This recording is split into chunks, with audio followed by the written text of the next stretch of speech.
It's December the 8th, 2025. I am at Joel Pearl, thejoelpearl.com on Blue Sky, and it's time to get in the weeds.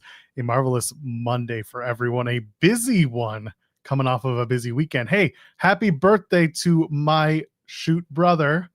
It is his birthday today, and I want to wish him the best. Is he watching? Probably not. But if he is, happy birthday, brother. I hope it's a great one. I'll call you later. I did a minute-long video with my kid where I tried to convince him to say happy birthday. And in that entire video, he refused to say happy birthday until we bribed him, at which point he said, happy birthday. Please get me a present. That is the status of my life. Jeremy Lambert is here. He is frozen. So we're off to a great start this morning. Plenty to talk about. And Jeremy's just like, forget it. It's wrestling. I don't want to be here. See? So much that he decided to just pop off this damn thing. He just left. He's like, wrestling couldn't be me. And so he left, and we'll see if he's back soon enough. I think he's back now. He has come back. Hello. My internet decided that there was too much wrestling this weekend and it was not going to work. It was like, nah, you know what? We don't want to talk wrestling today. There was way too much wrestling. We know all you guys are going to talk about today is wrestling. And my internet said, nope, not having that at all.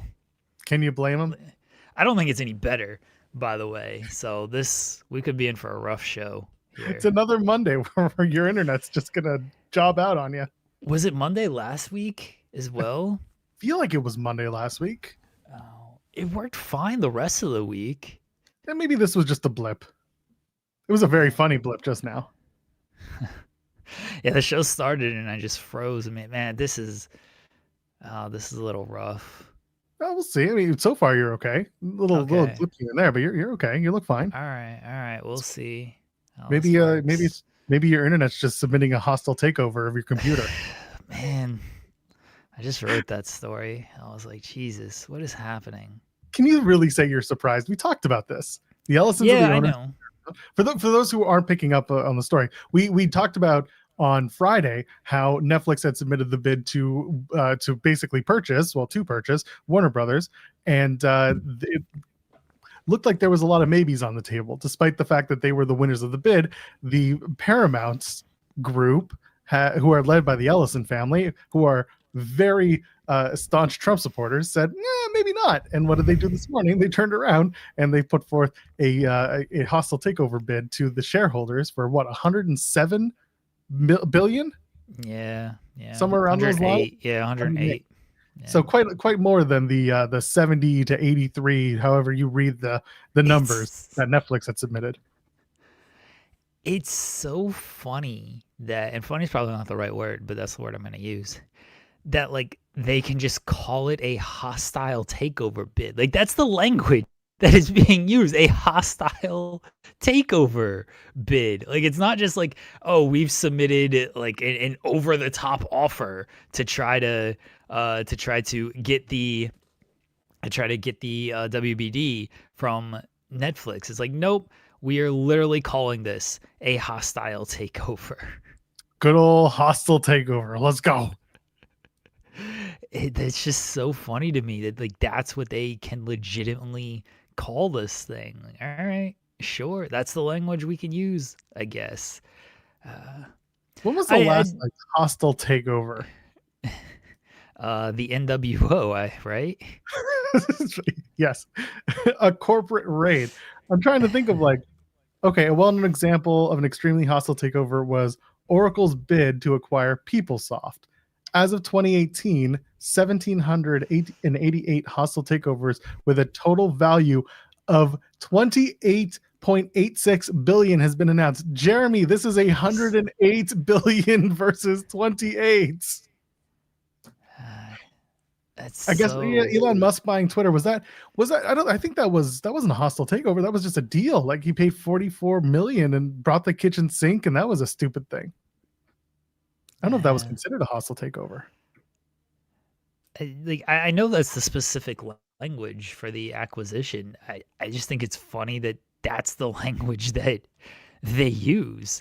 You know, it feels weird that you can just outright they outright call it like a hostile takeover bid. Again, the fact that the language is not like over the top bid or something like that. Like that it's called an actual hostile takeover.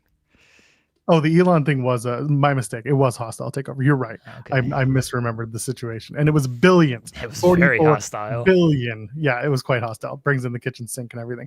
Y'all are right. Sorry about that. I did misspeak. I thought it was a much better deal than that. JetBlue Spirit Airlines 3.8 billion in May of 22. So there was that. And then the rest of them are like pharmaceutical, Kraft and Cadbury for 19.5 in 2009. Microsoft and Yahoo in 08 for 44.6 billion. InBev and Anheuser-Busch, there you go, 52 million in 2008. I remember that one. There have been others. Sure. 108 billion. Can we do something good with this money? Technically, AOL Time Warner was a hostile takeover. 182 billion. So we haven't beat the record yet. Can we do something better with this money? You know, like, there's got to be better ways to spend 108 billion than TV conglomerations conglomerating. I mean, listen, you're not going to hear me, complain about what you're saying, because I agree with you. Feeding people would be better. Giving people housing would be better. Doing a lot of social services that would benefit people trying to get on their feet would be better. But I don't get that. I get why people don't want to do that. All right. I have a banner for today. Okay. Oh, I did, but my internet ruined it. Oh, no. I don't have. There was a hostile takeover on your banner. Joel's going to appreciate this banner. Oh, no. No. It's a good thing, Joel. There you go. Okay. I hate to admit it, but you are correct. About what? I don't know. I was going to say, about what specifically? Nah, you're correct about a few things. These things coming out of spoilers? Yeah. Oh, yeah. It's unfortunate that it's exactly as we're going, but we'll find out. I'm not going to spoil it yet. I'll spoil it. I don't care. I will say, hold on. Our pal Bear Bronson had a debut on Friday night in the pre-show. He's featured prominently on the tapings, as he should be, and hopefully this is not the end of seeing Bear in TNA. I know that there are plans to sign him. There were conversations to sign him. Whether or not that got done this weekend, I'm not entirely sure, but the TNA and Bear are both very interested in working together. I think it's a good deal, especially if you use Bear properly, and it could be good. Could be good for both parties there. I hope it leads to good things for Bear Bronson, because he's a good dude and deserves a good shot on a good stage, and we'll see what it leads to with him in TNA. The spoilers are pretty favorable for him, but it could also be taken as almost like a one-off of like, all right, we're going to use him well here and then kind of forget about him, which wouldn't be good. Chat, if you're okay with TNA spoilers, just say yes, and then we can give some TNA spoilers. Some do. I don't know. Listen, I've made it very clear that on this particular show, sometimes we will give spoilers, and on my TNA show, I won't. I've made it very clear on this show that I will always give spoilers, no matter what. I forget. Was the yes they don't care? I think the yes is that they don't care about TNA spoilers. Spoiler. Everybody. Spoiler. Cover your ears if you're a TNA fan and you don't want to be spoiled. Just cover your ears in 3, 2, 1. Go ahead. Mike Santana will challenge Frankie Kazarian for the TNA title on the AMC premiere, and then the winner of that will face Nick Nemeth TNA Genesis, because Nick Nemeth does his call your shot gimmick that I guess he still has, even though I thought that like only one could use it, but apparently I was wrong and Joel was correct about all things TNA. Joel's wrong about literally everything else, but literally. TNA, no, literally, not literally everything else, but TNA. Did you know? What's that? See what happens on Saturday when Gunther chokes out John Cena and sends him home on a stretcher, like I've been saying for months. Did you know Rob Lowe has a podcast? Because everybody has a podcast. Well, now that you mentioned that everyone has a podcast, yes, I did know that. Rob Lowe has one, and it's literally called Literally. That's awful. It's almost as bad as the Gavin Newsom podcast, just like kicking it with Gavin or whatever the fuck. I was listening to, I think I was listening to the Avs game in the car, and they're like, check out Rob Lowe's podcast. I think it's an iHeart podcast. Like, Rob Lowe's podcast, Literally, with Rob Lowe. I was like, of course it's called Literally. Like, just play off of Chris Traeger from Parks and Rec. But I respect that's what they called it, though. I'm never going to listen to it unless he has, like, a wrestling guest on it. But I do respect that they just decided to go with the Chris Traeger bit of Literally. So, there you go. Rob Lowe has a podcast, everybody. Go check it out. Or don't. I don't care. Nick TNA Khan will be on it spoilers. next week. Oh, Nick Khan might be on it, honestly. That sounds on brand. Nick Khan wearing a WWE logo hat while Rob Lowe wears the NFL logo hat. That's what we need. It'd be Carlos That's Silva Carlos with his Silva. TNA. Yeah. He'll be sitting in the back in the chair, just watching and Yeah. nodding along.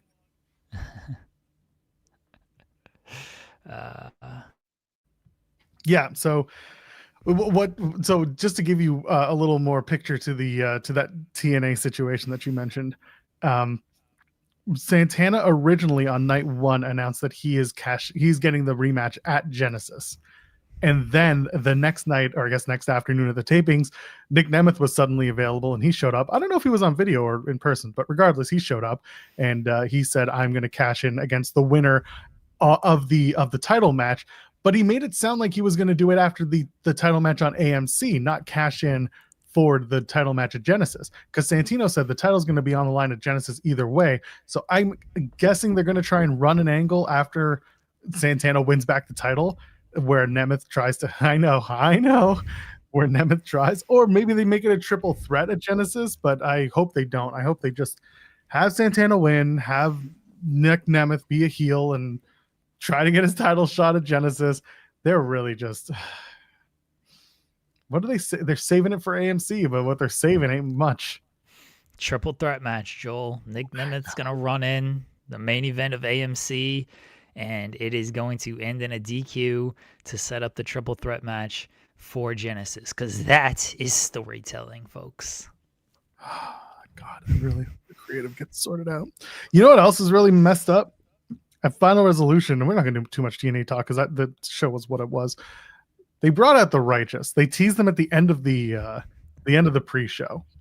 Okay, and everyone kind of figured it out because they saw a dude.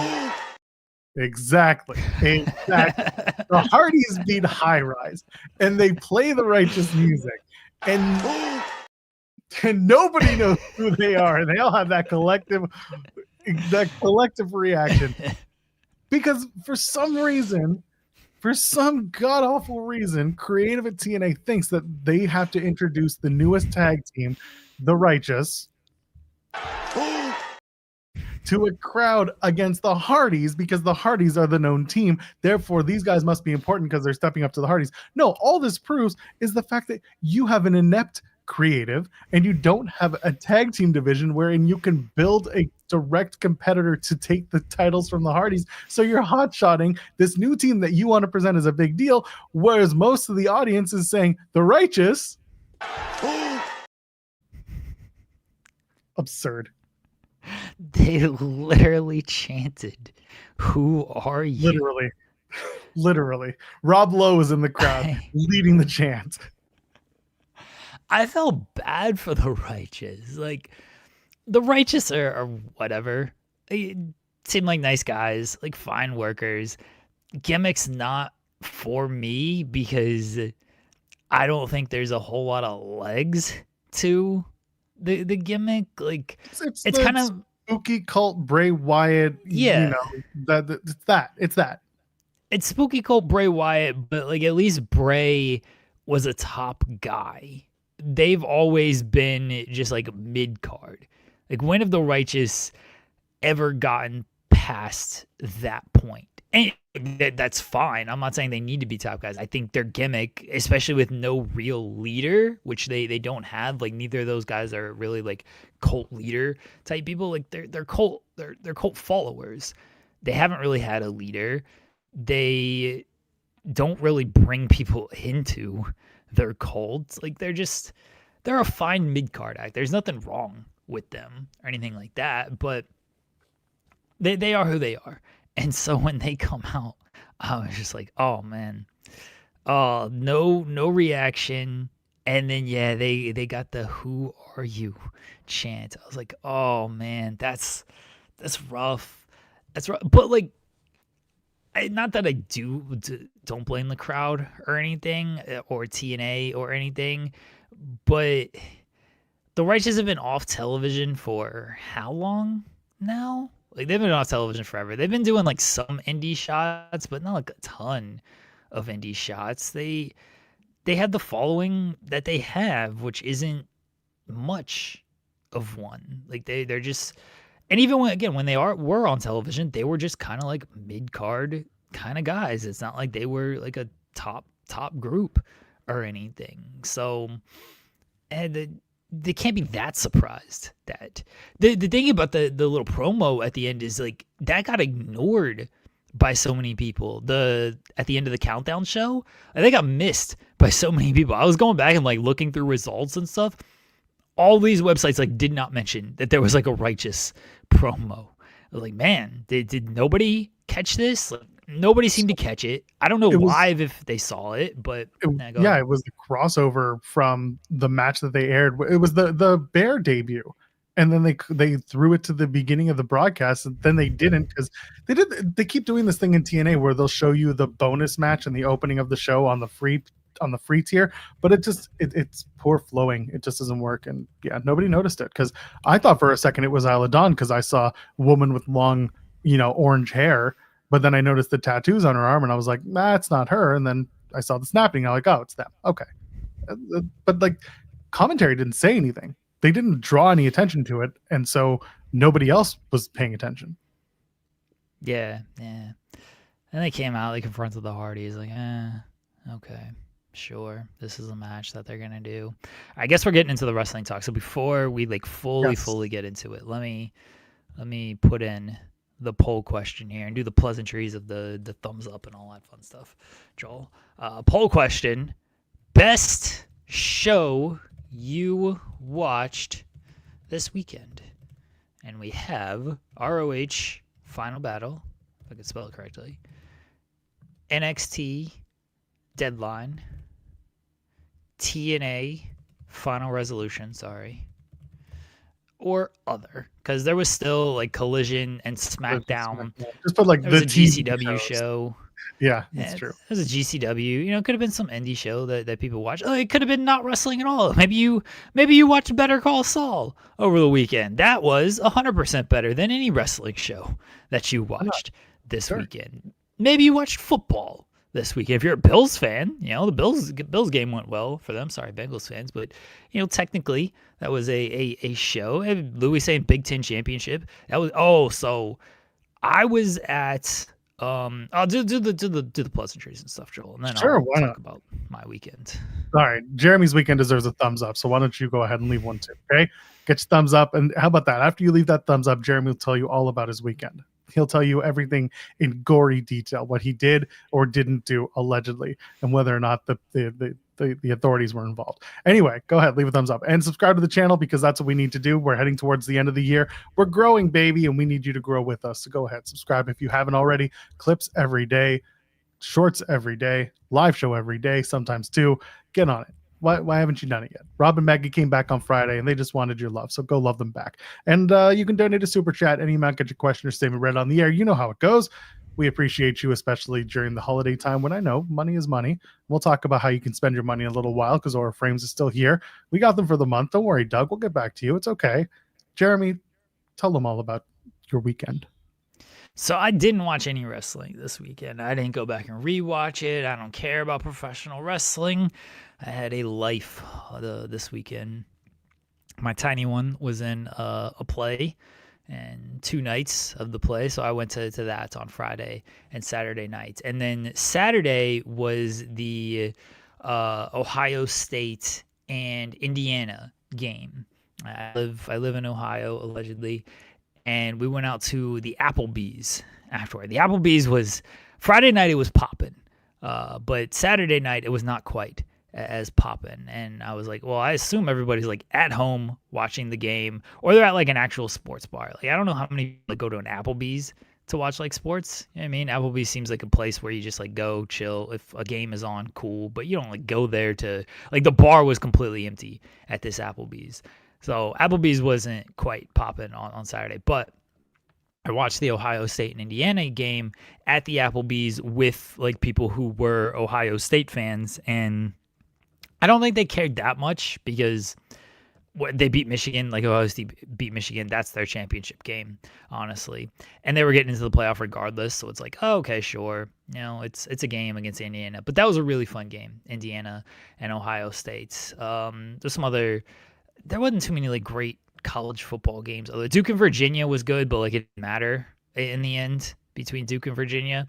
The early games weren't all that competitive or anything. I saw Zach, pal Zach, OKC. I did watch the Thunder game last night. I at least watched like the first 3 quarters. By the time of the fourth, I was like, whatever. I would just dominate. Brandon Carlson, the greatest shooter alive, the greatest big man alive, had a big game.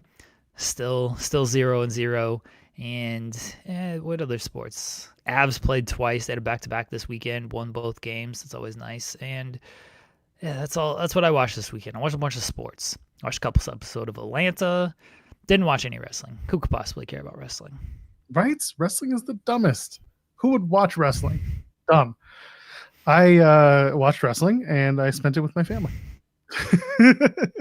That sounds terrible. It was a terrible weekend. I hated it. No, it's fine. Yesterday was my kid's last gymnastics class, so they did and it's like an open gym format. Again, he's a kid. He's 3. So my wife came as well because normally it's just him and I. And there's another dad. I've talked about this. There's another dad there that I'm friends with, and his kid is my kid's age, and yada yada. They have a good time when they're at the gymnastics program together. So it was the last one today, or yesterday. And did you say gymnastics? Gymnastics. I just didn't. Okay. I didn't enunciate. Is gymnastics a thing? It should be, and I think my kid would excel. Mean Girls, the mathletes. Yes.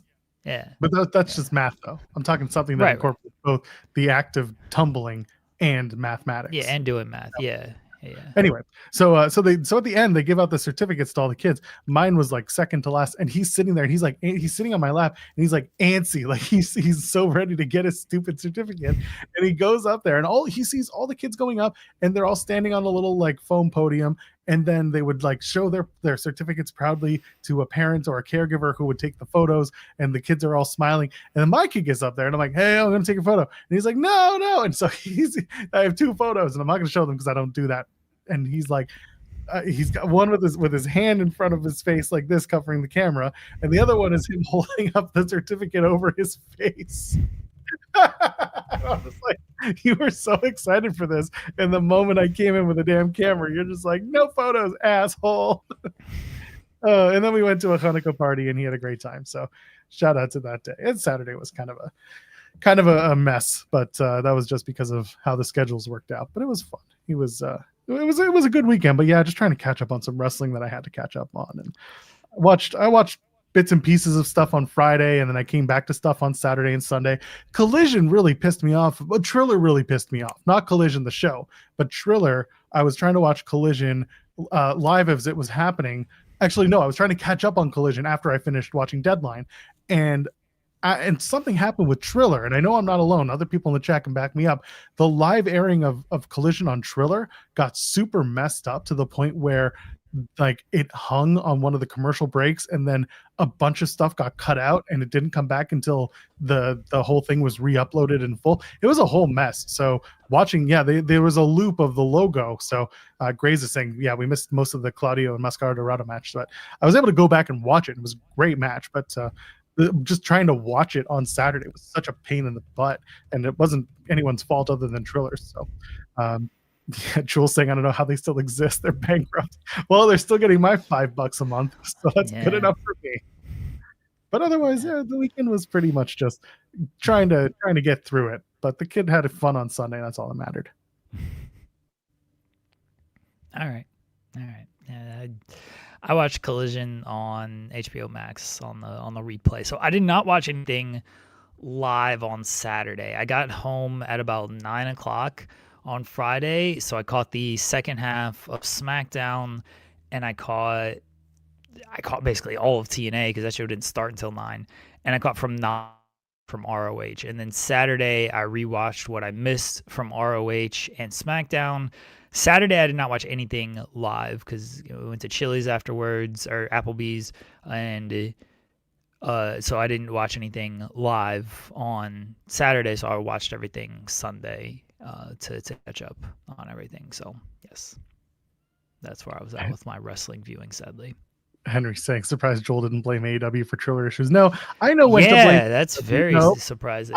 I know when to blame someone for production issues, and in this case, no one was saying they were having problems watching on any other platform. So no, I knew very well this was a Triller issue, and I wasn't going to blame AEW for an issue that's very much a problem for the bankrupted provider that I currently subscribe to. I know who it is. Don't you worry. AEW can be blamed for other issues. You can still blame like AEW for even like being on Triller though. You can go that route if you want. No, I pay $5 a month for their programming. Why would I complain about that? Other options would have me paying much more. I wonder though. I haven't checked my mom's cable package. Maybe I could get it through that. But either way, it gets. Do you share a cable account with your mom? I do, not a bank account, just a cable account. I only use it for TNA because TNA doesn't air on Canadian internet providers. It only airs on Canadian television, which is so stupid. I would have given up the TNA post show a long time ago had I not had this cable package with my mom's cable. But otherwise, I'm still doing it. I'm gonna do it all the way until that AMC debut, and then we'll see what happens. Because they're trying, I guess. What else happened in Final Resolution? Anything? They hit you over the head with the Santina and Ariana Grace story. Oh God. They basically, and it's funny because I had mentioned here on this show, and I mentioned on the post show for TNA, and I mentioned elsewhere. It's like she's done a whole new character in NXT that she's not doing in TNA. No, well, spoiler alert, they're going to bring it over to TNA, so don't you worry. Soon it'll be Santino back in the spotlight against new international champion Stax. Get excited for that. Jeremy, can you vamp for 5 minutes? I just have to go take care of something. 5 minutes? I'll be right back. You'll be fine. Am I supposed to talk about wrestling? No, talk for about 5 minutes. Talk about whatever you want. I'll be right back. I definitely don't feel like doing that. I should just review TNA, and then Joel doesn't have to review it at all. 5 minutes to talk about wrestling? Sounds terrible out here. Zeta Steel had a really good debut. I see people just talking about Zeta Steel, so I'm just going to transition over to Zeta Steel. I do like her theme got screwed up, which was unfortunate, but she played it off well. I don't need music. Like everyone knows who I am. Like that was really good. She took to social media afterwards and like had some jokes about the production issues, ROH, of course. And Tony Khan had nice things to say about her. She worked the tapings as well after Collision on, I guess before/after Collision on Saturday. So it looks like she's sticking around. I know Fightful Select reported she was signed. So it looks like she's sticking around. Tony, of course, won't say like she's outright signed. She got to get the graphic and all that fun stuff. But good for her. And the WWE ID program, I don't know what that thing's all about. Like most of the talent after the year is gone. She was being used on Evolve. You would thought that they had some type of plans for her, but she never got up to the NXT portion of things, even though she probably could have. There's other people were in line before her, before she could get up there, and she decided to kind of bet on herself a little bit more. And she's still so young. Like, it's not like she needs to make a full-on decision about her future at this point. She's not going to tie herself to a company for like 10 years right now. You got to go where the best opportunity presents itself. And right now for her, that was AEW and ROH. And so that's where she decided to go. And hopefully they continue to give her opportunities. And even if they do give her opportunities in 2 or 3 years now, she might end up back in NXT for all we know. So good on Zeta for making the decision that she wants to make with the thing. Yeah, Sean. She decided not to resign. Yeah, that was her choice of deciding like, I don't know about that. But that my whole point was it felt like she probably should have been at NXT more than just continuing to be on Evolve because the other people in Vanity Project at least got some shots on NXT, got some shine on NXT. She never really that Jackson Drake and Brad Baylor and all those guys, like they at least had the little 2-week thing with Ethan Page and whatnot. So they at least got on NXT television. She never really was there. She was just always on Evolve. And I don't even think she was used to really in any of her full potential on Evolve either. Hey, the WWID stuff is what it is. Like I don't buy that as a serious program just yet. And we're over a year into it. It doesn't seem like it's elevated anyone to where you would hope it would elevate them. Like I guess they're defending the title now, which is nice, but you don't really hear. It took them forever to crown a champion. You don't really hear anything about it. I hope the wrestlers are doing well with it. They're getting extra money. They're getting extra resources, so that's a good thing for them. But I don't know what the expectation was for WWE on the ID program, was for the independent scene, was for the independent wrestlers. But the fact that they didn't renew a lot of contracts, and then some of the contracts, the talent decided not to renew. Like, I'm gonna take my shots elsewhere. So, but I thought Zeta Steel looked good, and looks like she's gonna be sticking around ROH for a little while. I spent 5 minutes talking about Zeta Steel. She's great. Yeah, love Zeta. Did you talk about how she was scheduled to face Gabby Forza this past weekend, but unfortunately couldn't due to something that happened to her at Final Battle? No, was she scheduled to face Gabby? She was scheduled to face Gabby at ETU. She got pulled for undisclosed reasons. Hopefully it's nothing bad. It may have been precautionary, but regardless, yeah, she couldn't do it. So this was when was that match scheduled for? The match was scheduled for yesterday or Saturday.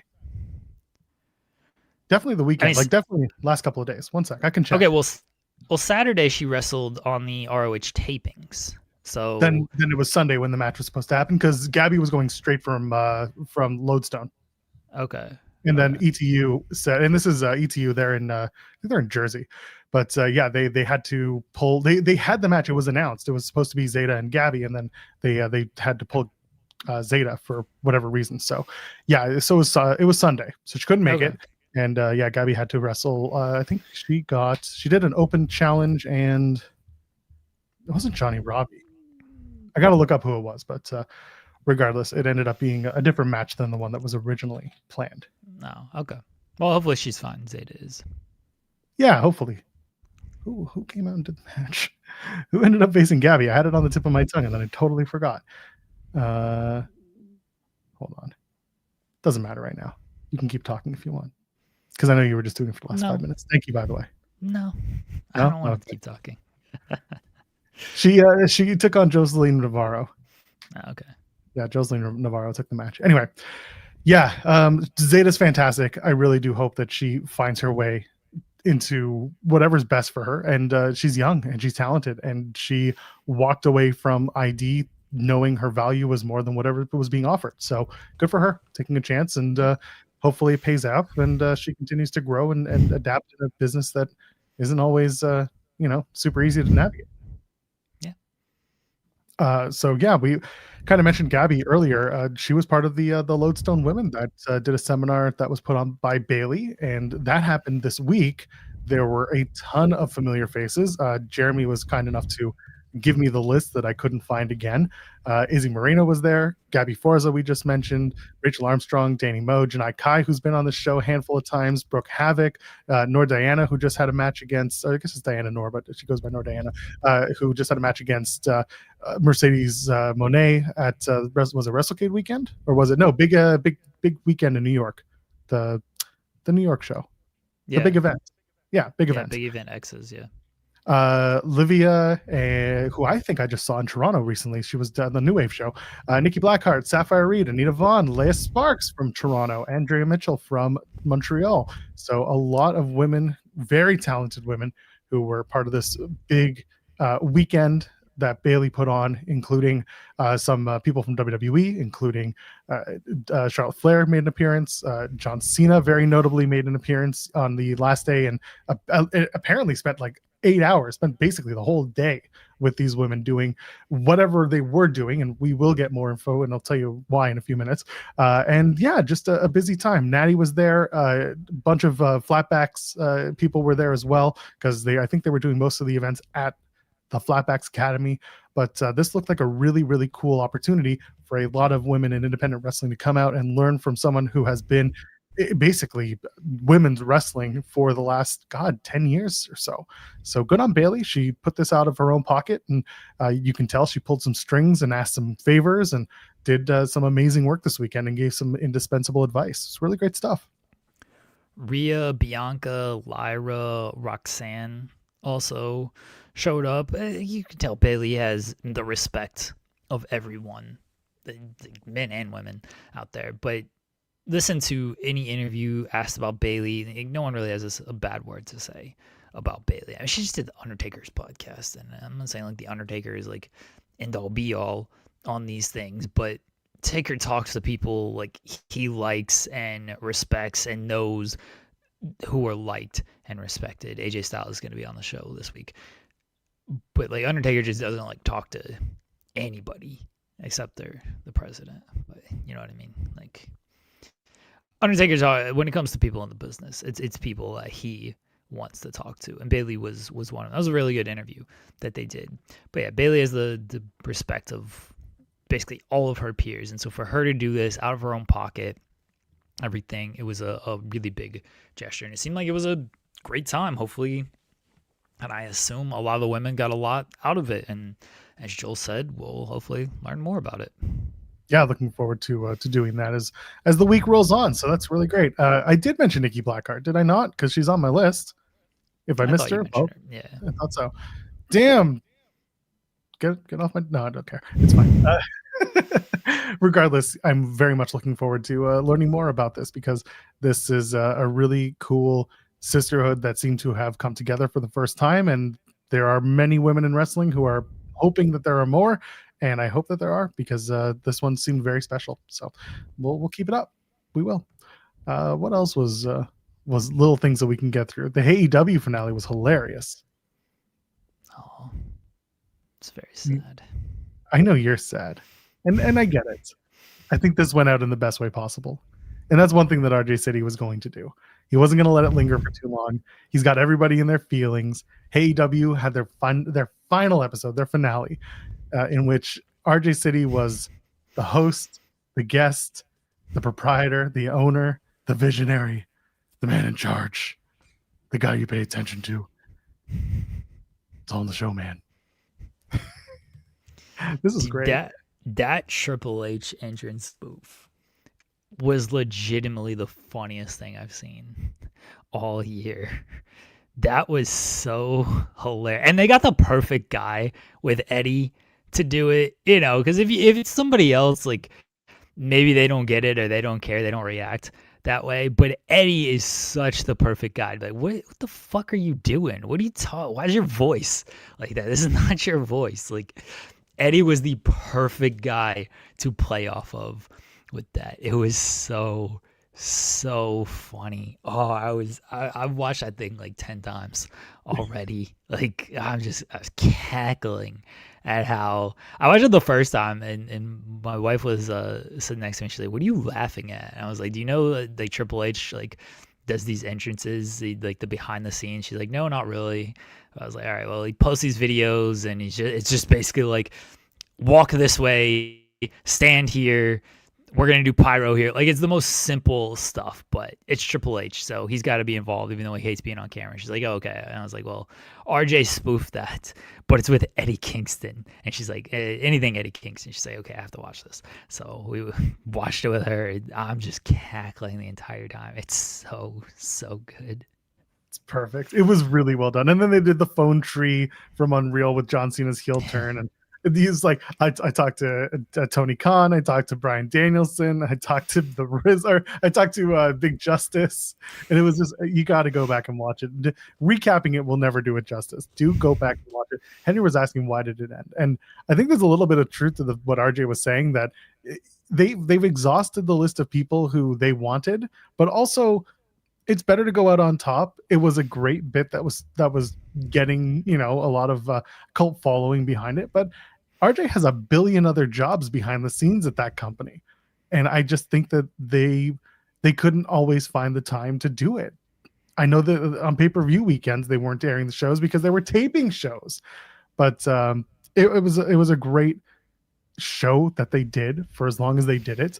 I loved they had Renee at the very end come and kick the crap out of RJ as he starts doing his little song and dance number. It was very funny, very Simpsons-esque, or very Family Guy-esque. And then Tony Khan comes in, and God bless Tony. He's not an actor, Jeremy. He's not an actor. No. You're looking back at the camera to get his cues, and he's just awkward Tony, and it's very funny. But he does this whole, that's why you don't get a graphic. Now everybody get back to work. It's very stupid. And then Mercedes walks in, and that was the only person that I don't think ever did the show. And it probably makes perfect sense to not have her do it. Mercedes did this show. Did she do it? She walked in as if she had never done it before. Oh, I just don't assumed think she ever did it. Okay. Yeah, no, they never did. All right. That's surprising. That was good. And so yeah, Mercedes comes out and she kind of looks around, and then kind of scoffs and leaves. Yeah, and Kenny was never on either. I feel like Kenny would have just been the same Kenny you see, like streamer Kenny. That was always the thing, was you were bringing on these characters and trying to make them break, or trying to make them visible from a different light, and you couldn't do that with Mercedes, because you get both sides of Mercedes. Like you've already seen it. And then with Kenny's his own weird enigma of himself. So I don't know what, unless you're trying to get super serious Kenny, which, I mean, we kind of tried that and it doesn't work. So I don't know. It was very funny, but he always did a great job with these. Did RJ? He's something else, man. He's a crazy weird kid. Like, they could have kept getting guests. Like, there's enough talent in AEW to where you could keep getting people. But I do think at some point, like, not that the bit wears thin, but you don't want to continue with things. But yeah, like, I get it why you would wanna end it. You got to go out on top. Yeah. This was the top. Yeah. Rizzler was the top. Today's the anniversary of the first AEW ad on TNA. Sure. Great. I see that went very far. TNA is the #2 company in wrestling. I knew it just because of that ad. That's the one. RJ should get the graphic now. Actually, you know what? I think when RJ leaves the company, if he ever decides to leave wrestling, which he should, to do something better with his life, he should get the graphic on that day. And it should be RJ graphic, or RJ City has left AEW. And it's like him leaving the door, going out the back door. I think that's the way they should do it. Anyway, what's next? Should talk about Mercedes losing, being a big old loser. Mercedes Mone. Yeah. Yep. Red Velvet has recaptured the ROH Women's Television title at Final Battle. She wins with a good old-fashioned roll-up, well, kind of a jackknife pin. And Mercedes is upset. She doesn't have to. She just one less title one around her waist and one less day she has to work. No Ring of Honor for Mercedes Moné. This is it. Red Velvet, however, she gets to stay in Ring of Honor, the prestigious show that airs on Thursdays on Honor Club behind the paywall, sometimes on YouTube for free. She gets to do those pay-per-views that also air on Honor Club. She gets to be on Ring of Honor television. There it is. The benevolent Mercedes Moné. Is this the beginning of the crash? That's the big question. Is this the beginning of the crash?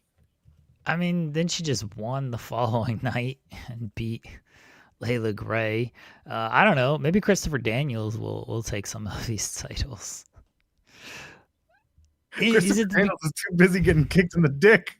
Yeah, I know you like that Just a portion of banner things. week for pro wrestling. I loved it. Yeah. I don't know if it's the beginning of the crash just yet.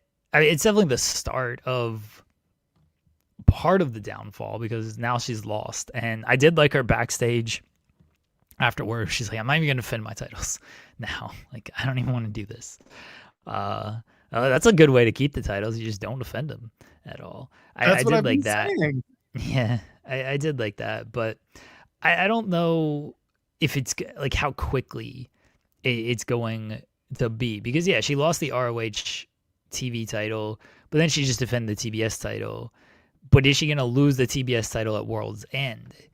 It feels like the TBS title is like the last title she loses because she's still just gonna carry around like all these other 11 championships. I guess some of them aren't like some like the Owen title is a tournament title that isn't like actually defended. So, but she's gonna carry around still like the other like 9 to 10 titles and then slowly lose them. But the TBS title is the main one. Like that's the AEW title. That's the one she's had the longest as well. So that's probably the title she needs to lose last because that's the most important title to her. I wonder if she's going to lose them in effectively reverse order because the ROH title was the last title she got, right? Because that was she got the interim and then they combined it to win the undisputed and then like a week and a half later she's now lost that.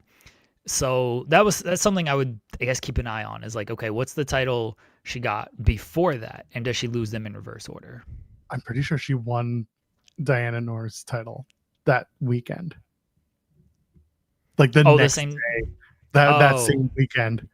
Okay. But again, that's the whole thing with like having the indie titles is how many people are really going to be paying attention to that at the rate that it's expected for a story like this.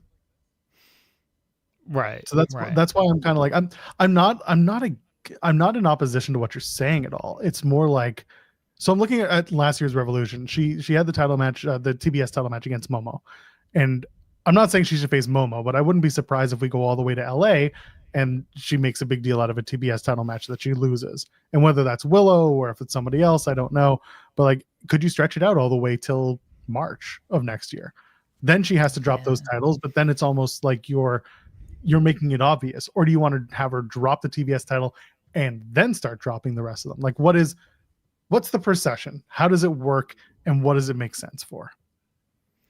I wouldn't ever take like a ton of losses all in succession, and I think that's why they gave her the win on Collision. It's like, okay, she lost on Friday, but she's still Mercedes and she bounced back. She got the victory, so it's all good out there.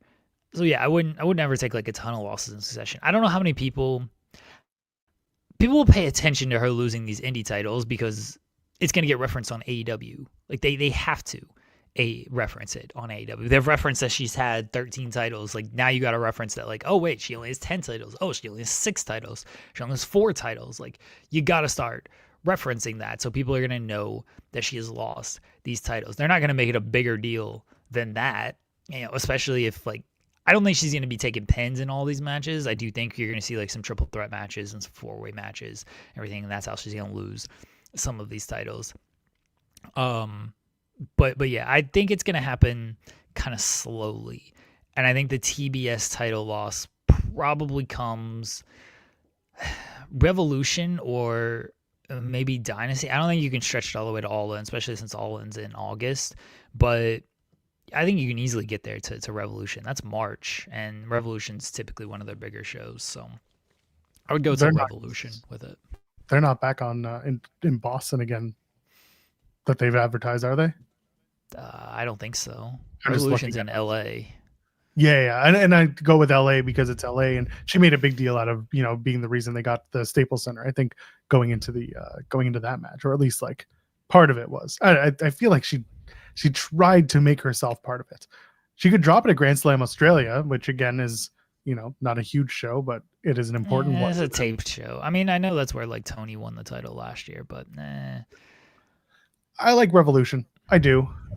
So part of the reason why I'm also saying push to Revolution is if she is dropping these in different times, um, one of the reasons why I was looking at Winnipeg was because it's in February. She is the Winnipeg Pro Women's Champion. This is a special show for them. The only thing that's keeping me from thinking that she would be at this show is that it's on a Wednesday. Doesn't mean that she doesn't have to be on every AEW show. She clearly isn't. She could do a pre-tape even, but I don't know. I just have that my spidey sense is tingling that she would be on that show, and if that's the one she maybe drops the title back to Jody Threats, because I know Jody's on that show. She is advertised for it. That could be just as easily what it is. But yeah, the fall of Monet is something that I feel like is going to be over time, and they certainly prove that by not having her drop the TBS title to Layla Gray the next night on Collision, which like it could have been very funny. It was just like one, just lose every match, and then she goes and takes a break for the next 6 months. But I think it's more likely if she ducks for Revolution and comes back by, honestly, by All In, you could give her like the spring off if that's what they want to do into the summer. She comes back for All In, or does she do the Owen again?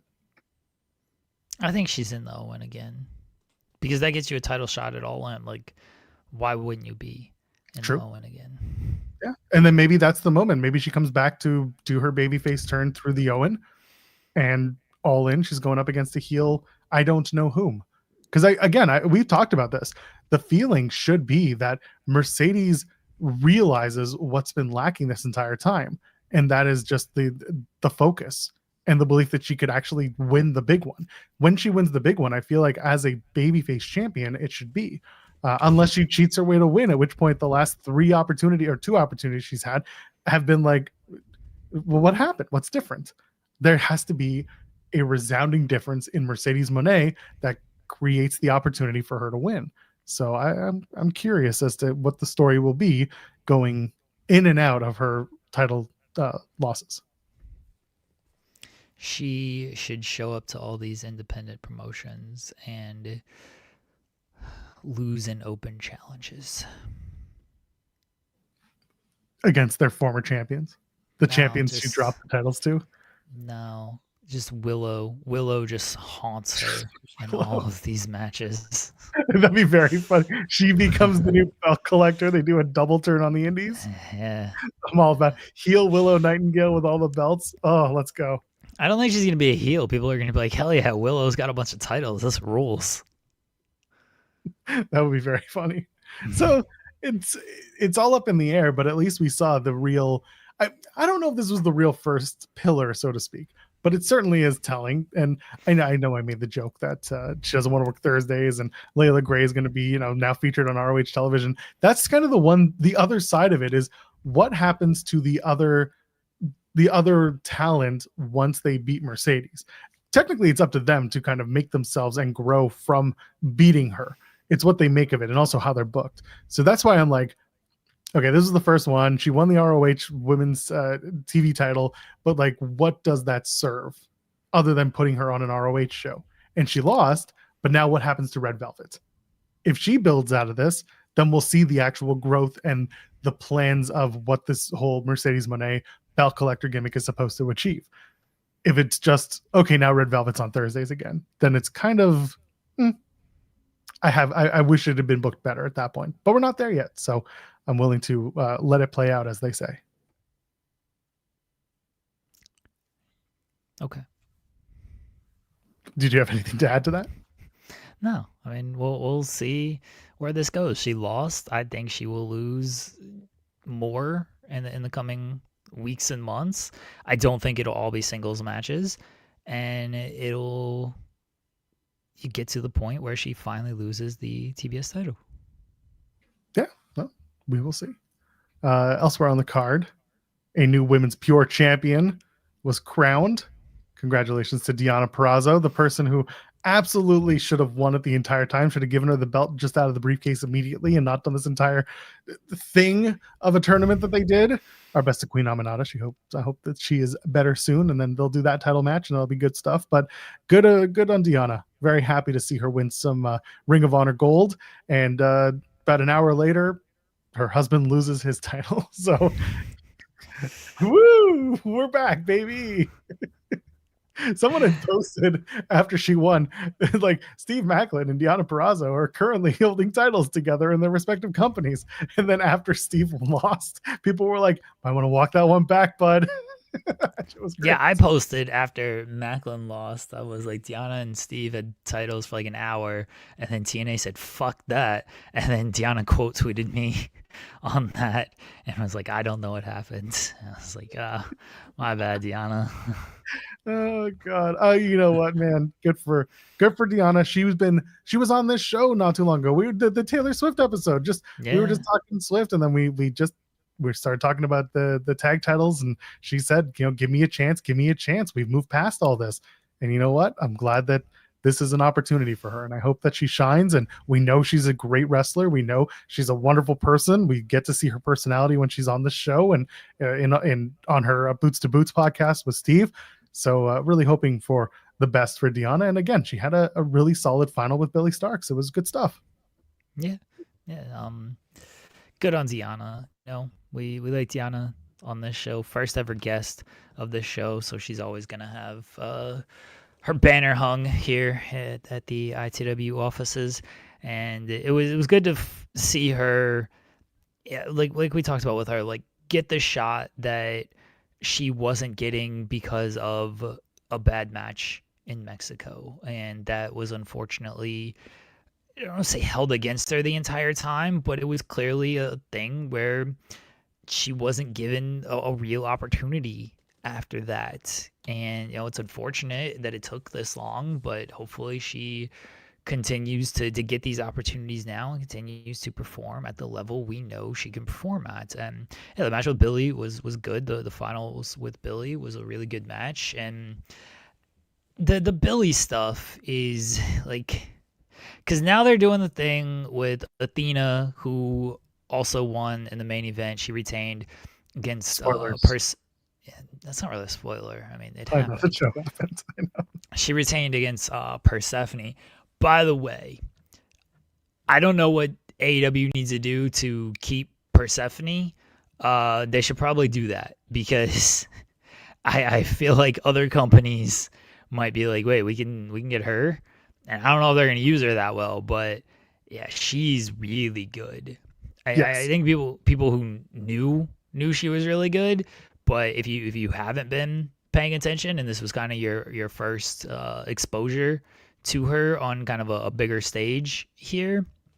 I know she's had like AEW matches and ROH matches before, but this was, a main event match on Final Battle, which is theoretically the biggest ROH show against Athena, who's one of the best. Like, yeah, this match was really, really good. And yeah, I'd be making some phone calls if I was a company and I could get her. So Look, AEW should. I know people want her in AEW. I know, and I get it. And I understand why. She's had fantastic matches. I'm gonna break my Booker T rule for a minute. You have the opportunity to put her on NXT TV and have Booker T every single week. Call her Persephone. This is something you could do. Persephone out here having a banger match. Oh yeah, Persephone. He would do that too. That's how he would get her over. Yeah. It probably work. Booker T just gets shit over, man. I gotta honestly, I hate it. gotta respect it. You call her purse phone. She got a personal phone. Fix her personal phone. Nah, she's really good though, and Yes, she is. yeah, she's young too. Like, ain't like she's been around for a while. If I'm AEW, I'm throwing some cash at her, keeping her around as long as I can out there. So anyway, the point I was going to is Athena retained, and at the post show, the press conference, they did the Athena and Billy arguing because Athena's like, "You lost, you didn't bring another title," and then that kind of continued at the ROH taping. It's like, are you finally gonna do this Athena and Billy Starks thing, or is this just like the one story you know how to tell with Athena and Billy, and really just in the ROH women's division in general? Because if it's not Athena and Billy, it's who's challenging Athena this month, who's the random challenger of the month. But they're doing Athena and Billy again, and maybe Athena loses finally. Maybe, I don't know, but Who knows? get ready for Athena and Billy again. When is when's the next Ring of Honor event? I don't think they have another It's one in until April. Supercard. Yeah. Yeah. So maybe they could do something like on an AEW show. I know Tony like made an allusion to an all women's event, and I don't know how serious he was about it, but that's one place where you could do it. But I don't. Again, he talked about it as if he was. It's one of those like, yeah, I'd be interested in doing this, and then 8 years later it happens. So I don't know. I'm looking at again. I'm looking at the schedule. There's obviously dates that haven't been announced, but I don't know when you do it, and there's no live Ring of Honor event where you could get away with it right now. Global they're Wars. they're not doing they're they're not doing an all women show anytime soon. I mean, I think it'd be great if they did, but when Tony gets asked this stuff, it's always like, that's a great question. That sounds like a great idea. He did this for years with the tag team titles, and finally the tag team titles came to fruition, but like, it's not something that Tony is immediately thinking of until he gets asked, and then he's just going to say, like, that's a great idea. That's how Tony operates. Like, maybe at some point the all women show does come to fruition and it does happen. I don't think this is something he is like really planning right now. Okay, I got it. And this time I'm being honest. They have another residency coming up in Arlington, and it's a Collision residency. And typically Collision becomes almost like the Ring of Honor light show. Yeah. And you want to focus one story or one character on a slew of residency episodes. You could do it with Billy, you can do it with Athena, and have it end with Billy winning the title on the final Collision of the residency. It's a big moment. There are repeat customers coming to that venue, to the sports arena. You could get it over. And again, it's Ring of Honor. I'm not going to pretend like it's the biggest thing ever. Oh my God. But like, if Collision is going to be almost like the where Ring of Honor also resides sometimes, because they've done that in the past, you can tell that story. Use the Arlington residency as the Billy Stark story. And she captures the Women's Ring of Honor World Championship. Athena moves on and does her next thing. And there we go. We move it. Henry saying Billy could win it in Hammerstein. That's not a bad idea either if you want to do it at the end of the year. It is a tape show. It's also Christmas. Like, I would rather wait until the end of January. You don't have anything else that you're building to. You can build an entire month of Collision in the same venue with the same people, where it will not get stale if you tell the story properly and you get it done on that January 31st Collision. It's a Saturday Night Live. Go for it. Easy as that. I wouldn't do it on a tape show. I wouldn't do it there. But I could see the Hammerstein residency, or sorry, the Arlington residency over waiting until Supercard. That's possible. Yeah, like Pile Driver saying, you're doing the exact same story and they should move on. This is it. This is the last chance. The end of the story. And I get that it's not happening and culminating at a big, massive Ring of Honor event. Not that there really is, to be perfectly, like, let's be honest about this. Final Battle this year would have been it. They didn't decide to do it then. You shouldn't. I can't say not, but they shouldn't be stretching it out. You have viewership for Collision. It's more than what you get on Ring of Honor. So build the story through that. You've got a show. Go, just get through the month and build it to the match. Yeah, I don't know when they're gonna actually pull the trigger. They might do it. They might do Billy and Athena wins. LOL. Could you imagine? People have problems with TNA. Jesus. I actually wouldn't hate if Athena legitimately is the forever champion and like retires 10 years from now she's still just the champion. Oh no. I'd like to see her on AEW television more, but just put her on AEW TV with the ROH title and she can lose some AEW matches. She should win some as well, but and every ROH match she just keeps winning. Like she just cannot lose in ROH. It's like a good sports team, like, you know, home court, home ice advantage, home field advantage. Like teams just don't lose at home. Like, all right, she might drop one on the road in AEW, but she goes back to ROH. It's like you can't beat her in ROH. It'd be perfect. You know what else would be perfect? She keeps that title forever. She is the forever champion, and every day she takes a photo of her with that championship. And then she buys Billy Starks an aura frame from auraframes.com, and she used the code FIGHTFUL. She got that $35 off, and she's uploading a photo. Billy's getting photos of Athena with that ROH Women's World Champion every single day. She's getting a new photo uploaded to that aura frame because Billy doesn't have the aura app. Instead, it's Athena. She's got the title and she's got the app and she's uploading these photos. And every day she's uploading a new photo to the aura frame. And she's got the Carver mat frame and it's the #1 wire cutter frame. And I told you this before and I'll tell you again, it's a great looking device. It's a great looking frame. And if you go to auraframes.com, you can pick from that or all the other ones. But regardless, she got the frames. She's got the title. The title is on the frame on auraframes.com/Fightful, $35 off. Get it. And Billy's just like, I hate this, but it's such a beautiful frame that I have to respect it. And Mouse is just like, I bought you one too, champ. But I'm going to upload it with photos from shows that I've taken photos at. And then now Billy's got photos of Athena from her aura frame.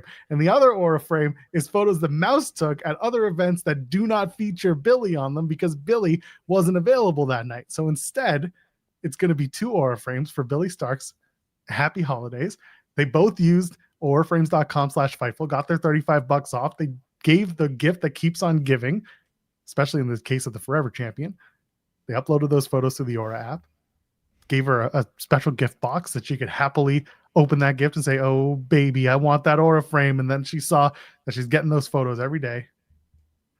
And Doug, if you're watching, the deal's still available for you too, buddy. auraframes.com/Fightful. Get your $35 off. Get a box. Personalize the gift. And it's one that keeps on giving, baby. Yeah. Felt good. I do like the idea of Billy gets aura frames and it's just nothing but Athena photos. I'm telling you, people are all like, give gifts to your loved ones. I'm like, no, revenge. This is the best revenge gift you could think of. You want to just spite your enemies? Oh, look at my beautiful family. We're on vacation. Sucks to be you. Auraframes.com/Fightful. Spite your friends. Should also give it to people who you do like. You know, I'll send one to like Doug. Doug, if you come back, maybe I'll send you an Aura frame. I'll use the code. Aura frame sent me nothing. They gave us this wonderful, amazing opportunity to talk about the product. Sean has the Aura frame. He's been showing it off because they sent him one, and I really do love it. I don't have one yet, so I can send one to Doug. But Doug, you got to come back to us. If you come back to us, Doug, maybe I'll send you one. It'll be full of photos of everyone in my family except for my kid, because that would be weird. Even my brother, it's his birthday, I'll send you one of my brother's photos, not my brother. Unless you live in his neck of the woods, then maybe I'll send you my brother to deliver the box. Regardless, Doug, come back and we'll send you an Aura frame with the code FIGHTFUL. You've ruined Doug. Yeah, have I?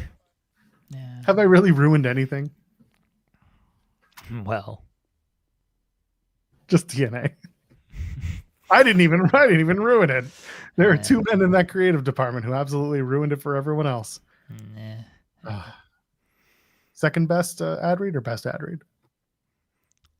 The Doug one's tough to top, you know.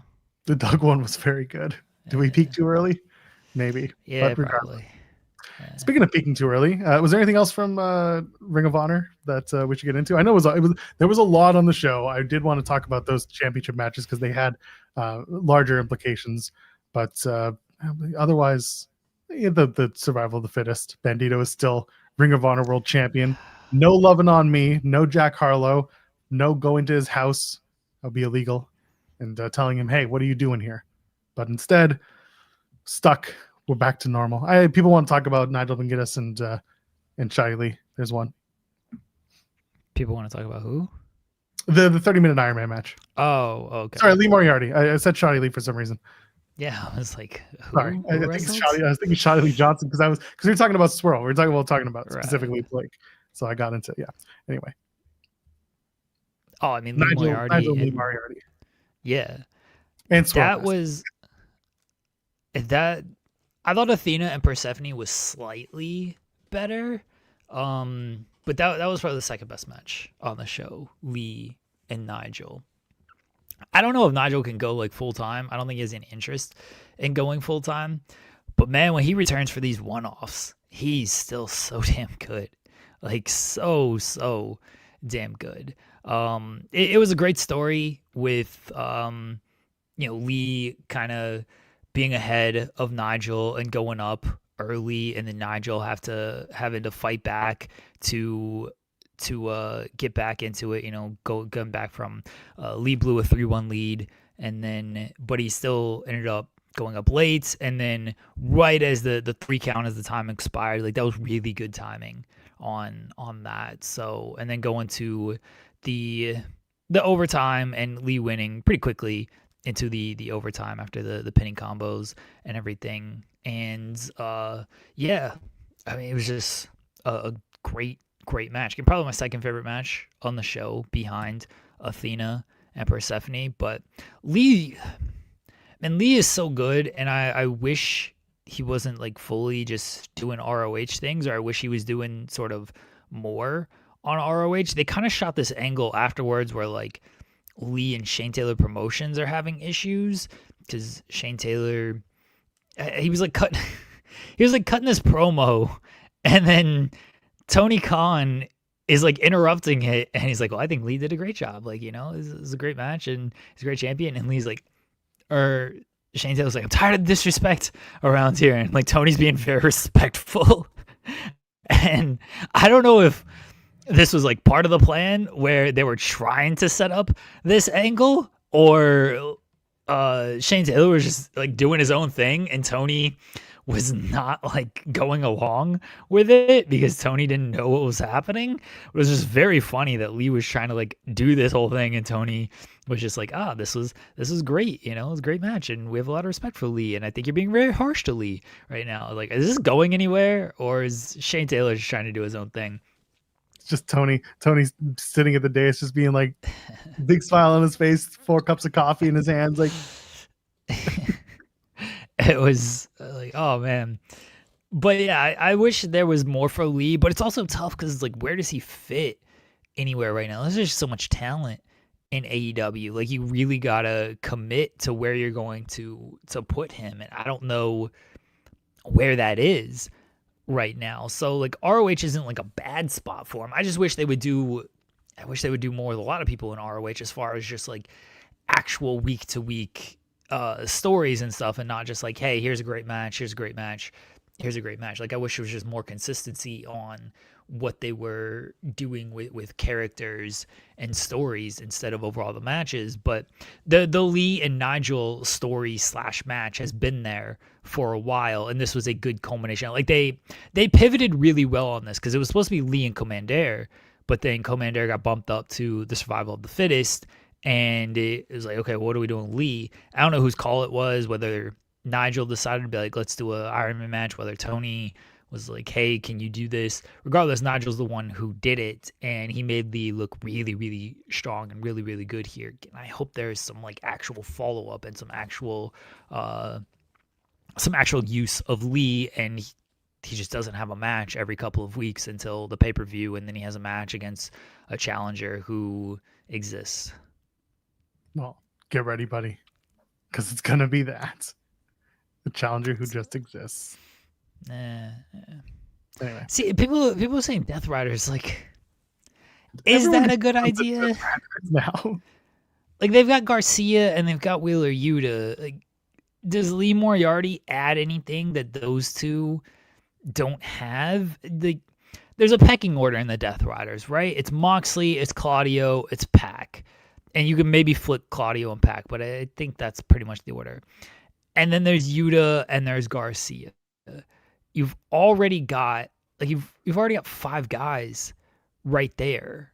Lee is like the sixth guy in that group. He's the least established in that group. He's the least, I don't want to say charismatic because I don't think that to be fully true, but Garcia and Yuta already have the cachet on that. Like there's no real spot for Lee in that group. He's just a dude in that group. Like they've already got guys who take losses there. Like if you want to put him above Garcia and Yuta, like I'm not like against that. I do think Lee is kind of better in ring than both of those guys, and that's no knock on Garcia and Yuta because they're great in their own right. But Yuta's over as far as like getting heel heat, like whether you like it or not, he gets really good heat out there. Garcia's got more credibility. He's way more established. I just don't think he not that he doesn't fit, but I just don't think there's like a great role for him outside of you're now going to be the big loser in the group. Hear me out. The conglomeration. The conglomeration. Somebody said Hurt Syndicate, and like yeah. I'm not opposed to that. I actually really like that as for Lee Moriarty, because that's a group that is going to win. They could use a guy like Lee Moriarty in that group. He'll probably take his share of losses for the group, but he'll also get a big number of wins there. So yeah, I like him in Hurt Syndicate, and that's like that elevates him too. It wouldn't feel like he just is another guy in that group, because that's where you run the risk of Death Riders or conglomeration. He would feel like another guy. Don Callis family, he would definitely feel like another guy. Perfect. Although I got to put it up, Josh Alexander, that promo, he did a really good job of explaining why he should be more, more feared than anything. I think he did a really good job. Again, when you give Josh a microphone, for some reason, it continues to click. Maybe it's just because I like him, but there was the one where he was giving the ankle lock to Michael Nakazawa a few weeks ago before the pay-per-view, and then the one this past week on Collision. I thought it was very well implemented. I think he's perfect. Love Josh. Yeah, it's good to see Josh get a little bit of mic time, and now he's gonna lose. Hell yeah. Well, you got to do something. And then the last thing that we really have to touch on is, once again, Ring of Honor Tag Team Champion for the third time. Yeah. Sammy Guevara captures the tag titles for a third time. He never lost them, by the way. The time before that, the time before that, and the time before that, it was always his partner's fault. So this time he found a new partner in Beast Mortos, and he went off and they won the ROH tag titles, because who needs any consistency? Just give Sammy the tag titles over and over. It's gonna roll when Beast Mortos has to take time off because he's gonna get married. He's gonna get married that particular spring. It's the fall of Mone. Beast Mortos has to go be by Mercedes' side. Yeah, and they have to vacate again, and Guevara just finds another new partner to win the titles with. Dustin comes back. Rules. I love this bit where Sammy Guevara just keeps winning the titles without ever losing them. It's fantastic. I saw it immediately. I thought of you, and I was like, of course Sammy won. This is the bit. Yeah. They were going to put those titles on Billington and Priest. No offense. Like, Cowards. I love Adam Priest, but they're just guys in the promotion. Like, Tony loves Sammy Guevara. Like, he's a big fan of him. Oh, rules. My favorite, love this bit. On the media call on Thursday, how at one point he put over Christian Cage once again because he was talking about Nick Wayne, and he said the best wrestler, arguably one of the best wrestlers ever, if you ask me, Christian Cage. And I was like, find you someone in your life who loves you as much as Tony Khan loves Christian Cage. Man, I love the story of Christian being like, he told me parts of my career that even I had forgotten in the first place. That shit rules. Sammy and Christian are going to be like Tony's favorite tag team when they eventually link up. That'd be great. The fathers and sons. That'd be perfect. Tag team would be fantastic. So ready for it. Sammy's gonna win the AEW tag titles after Christian and Cage win. Sorry, Christian and Cope, and then Cope's gonna go away again for a while. Sammy's gonna step in and be like, "I've done this before. I got this, Christian." And then they're gonna win the AEW tag titles together. TK's gonna be like, "Yes, yes." I'm here for it. Bandito kept the title. Blake Christian did not win. Tony Khan is a coward. Should have won. Blake Christian should have won. Should have had the song. At this point now, he's not gonna. When he gets the song, that's when you know we're gonna do the thing. That's what's frustrating. And right now we're only at 1% ownership. Yeah, 1% after all this time. You can sing "I'm" and that's it. The closing stretch of this was really good. And Sarah working over Bandito's arm throughout the match was good stuff to add a storytelling element into the match where it could have just easily been like a giant spot fest, which nothing wrong with that, but I do like that they added a little bit more into it. And now Bandito will face Roosh whenever Roosh gets cleared, I guess. If Roosh is truly injured. Anyway, John Cena has his final opponent. Gunther defeats LA Knight on SmackDown. Jeremy, we're here. Saturday. That's it. The last time will be then. It is not now. It's in a few days. It's going to be Gunther. It's going to be John Cena. Gunther going into the match against LA Knight said, "Watch John Cena. Watch how I win this match. Watch how I win this match because that's how I'm going to beat you." And that's exactly how he beats LA Knight. He chokes him out, makes him tap because John Cena allegedly never tapped out in his entire career. So Gunther, his whole plan is to tap out John Cena. And Jeremy, I've said it once, I'll say it 1 billion times. John Cena should go out on a stretcher on Saturday night. Yeah. That's it. And I know that, you know, people like Sean have been like, "Oh, it's the USA thing, and John Cena's Mr. USA, and he got to do this." And they have done nothing to show you that John Cena is Mr. USA. Probably for the best right now. But also, they're not showing you any reason why Gunther hates America. He's not doing any of that rah America sucks stuff. Though if he did, he'd probably get cheered. But regardless, they're not showing you any reason why this is a country thing. I get it's in Washington. I understand. I still think Gunther is going to retire John Cena, who is like the old boy of old boys, John Cena. He'll go out on his back, hopefully on a stretcher after getting tapped out and just never getting back up. That's it. And I get to tell you all I told you so. John Cena, first time ever. Tap out, stretcher job. Bye-bye, John. So what do you think of Gunther being the last guy? It was fairly obvious when the tournament was announced and he was in it that it was probably going to be Gunther. I have no issue with it being Gunther. Gunther had the best matches throughout the entire tournament. He's going to have a really good match with Cena because Cena as a babyface he's one of the best babyfaces of all time. Like, is formulaic? Sure. Does the formula work? Yes, 100%.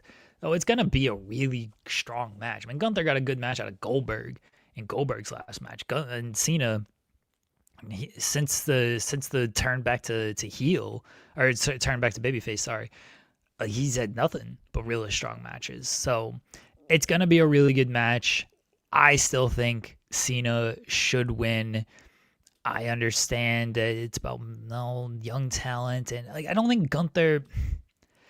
I feel like this works better if Gunther did not lose to Jey Uso this year.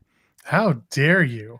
Like, we saw Gunther tap out to Jey Uso. He also lost to Punk, and fine, Punk's Punk, but like he lost to Jey Uso. He tapped out to Jey Uso. And Cena, like I've been saying, like it's not like he is some unstoppable force this year. He's lost a good chunk of his matches. His record is 7-6 in these singles matches. Like, it's not like, again, he's just been winning a ton. It's like, oh, now we're gonna retire John Cena out here.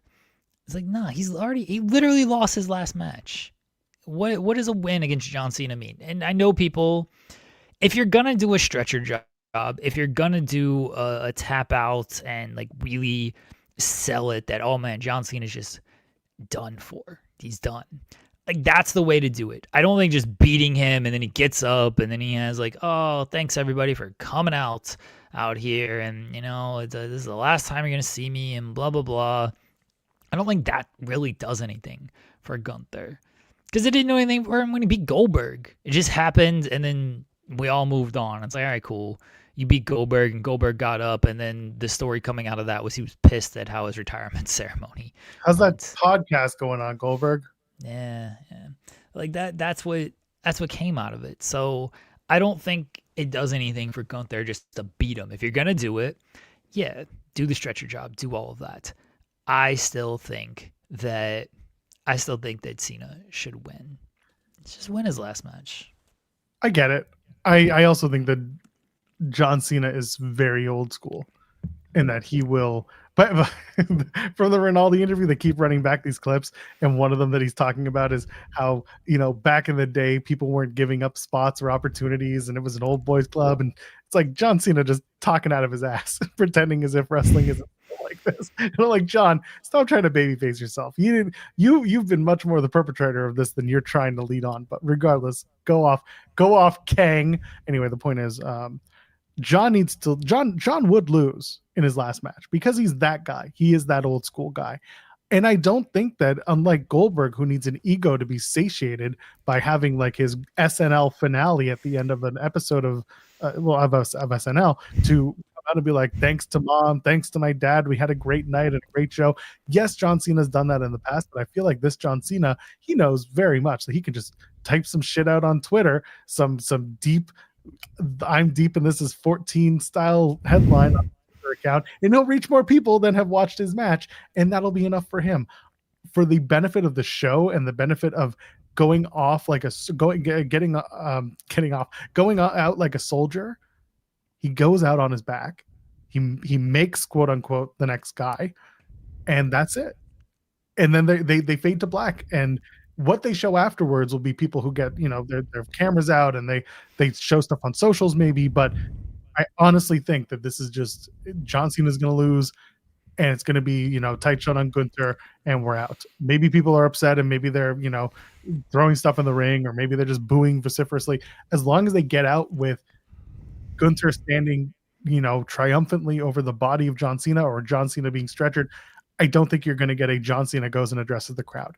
Because what have we seen? They don't care. They already got your money. Did you enjoy the show? It's all part of the show. That's all they want. They don't care about sending you home happy. They care about how much money they got from you and how much you were willing to pay for the moment of watching John Cena have his last match, win or lose. That's it. Gunther can come in, beat the shit out of John Cena, be the guy, and we move on to Monday night, and there are just as many people who are going to react and pay money to go to the show. Maybe not as many as maybe are going to be at the Capital One Center because it's a different episode. But the point is, they've already paid, and I don't think it's going to turn them off. I don't think it'll turn them off from paying again, Jeremy. There are other things that are going to collectively turn them off, such as the amount of money, but people are still willing to spend. Suckers born every. I think you do run the risk of just like upsetting fans if that's the way. I think most people haven't loved how this last year has gone anyway. And right now, like, Cena's the only person doing any numbers for him. Cena's on Raw, they get a clear bump. Cena's on the show, they get a clear bump. Everything else is just steady. Yeah, but that's also because the entire, pitch for why he's on the show is the last time you're going to see him. So yeah, people are going to tune in for that. This is the last time until he shows up for the build to the next show. But like, this is the last time you're going to see him. So it doesn't really matter how you treat him because this is it. It does matter. No, he's already out there being like, you're not going to see me again. I'm not going to be called a liar. And it's like in 2 years, you'll be calling him a liar. It's fine. But like, that's the whole thing. Doesn't matter. It does matter because people still might have to come back. You want people to come back. And if their lasting shot after a retirement tour, that again, a lot of people are like, this is pretty lame. If the last thing is like, wait, you just beat John Cena and stretched him out, it's like, this sucks. I don't want to watch this stuff anymore. And you have a better chance of people returning if it's like, oh, you know what? They did right by John Cena in the end. He got the win. We all went home happy. This is nice. Let's see what's coming on next. Let's stick around on this because we've had this argument before, though. I don't have any faith that they can retire John Cena in a great way and actually make Gunther out of this. One, Gunther doesn't need to be made. He's Gunther. He's the longest reigning Intercontinental Champion. He's former World Champion.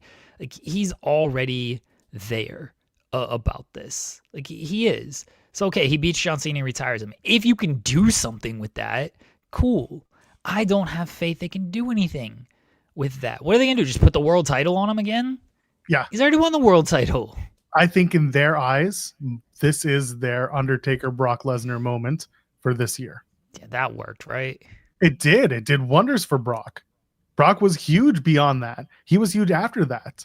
They really did listen, I know how I feel about Brock, especially in 2025. But like, you cannot argue the amount of business they put around Brock over the years based on him beating The Undertaker. To a casual fan who saw The Undertaker at WrestleMania after WrestleMania suddenly lose, it was a big deal that Brock beat The Undertaker. They did make that a big deal. They pounded it into your head, and they will do the same thing with Gunther. He retired Goldberg. He retired John Cena. He's going to go after this guy. After this guy, he's going to retire your favorites.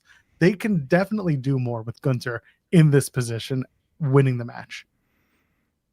They can. Will they? I have no faith that they will. I think they will because they're ready to discard John. Look at how this year has gone creatively. You know how many times Paul could have been like, no, we're gonna keep going in my way. You got John Cena politicking his ass out here, being like, I wanted to work 220 dates, but they said 56. He's trying to babyface himself as much as he's trying to babyface the company on the way out. Yeah, it's fine, but like they're just ready to get it done with. They're ready for it to be done. They've got a guy like Gunther who is ready to go to bat and do anything that Paul asks him to do. He's not going to push back. He's going to say, yes, sir, may I have some more? They're just going to go with it. They don't care because the fans will continue to support the product. They may be upset for a week, but guess what? They're going to come back. They continue to come back. They're going to buy the WrestleMania tickets. They're going to overspend. They're going to go. They're going to go. They're gonna spend. They didn't care. What? When Flair retired, they didn't turn off their TVs and say I'm done. It's like they've been turning off the TVs for years now. That's why the viewership continues to drop. Are you trying to say that they took their friend Mark and they went away? I don't think this is one of those reasons that you're gonna crater the ratings. I don't think it's gonna be that. You have Jules saying I'm overestimating how much they care. No. I'm not overestimating how much they care about the fans. I know they do not care about the fans. This is not me saying that they care at all about the fans. They don't. That's why I do think like Gunther can win, and that's probably what's going to happen. I'm saying I don't have any faith in them to follow this up correctly. And because I have no faith in them to follow this up correctly, I'd rather just John Cena wins and you send the crowd home happy. If I thought they could do John Cena tap out, they could do the stretcher job, they could make Gunther the absolute guy. And by the absolute guy, I mean he needs to beat CM Punk and win the title. He needs to beat Roman Reigns. He needs to beat Cody Rhodes. He needs to beat all of these people and be the guy. Then I would be all on board for Gunther in doing it this way. I don't think they can do that. I don't think they will do that. And that's why I'm against it. They can prove me wrong. They could do John Cena losing here, and then they can go on and Gunther can beat Cody Rhodes. He can tap out Cody Rhodes, and he can be this dominant, long-reigning champion. And I'd be like, all right, you know what? It was worth it then. They did that very well. I don't have that faith. And the reason I don't have that faith is because, Gunther is the longest reigning Intercontinental Champion. He's already been the World Heavyweight Champion. His World Heavyweight title reign sucked. He got punked out by Damian Priest at every turn, even though he beat Priest in the matches. He got punked out by Jey Uso and tapped out to Jey Uso there. He lost to CM Punk and then went away for a while. I don't have any faith that they can make Gunther into this monster dominant heel as the world champion. They did it when he was the Intercontinental Champion. They couldn't do it when he was the world champion. Him beating Goldberg ultimately meant nothing. Him beating John Cena, again, you can do it.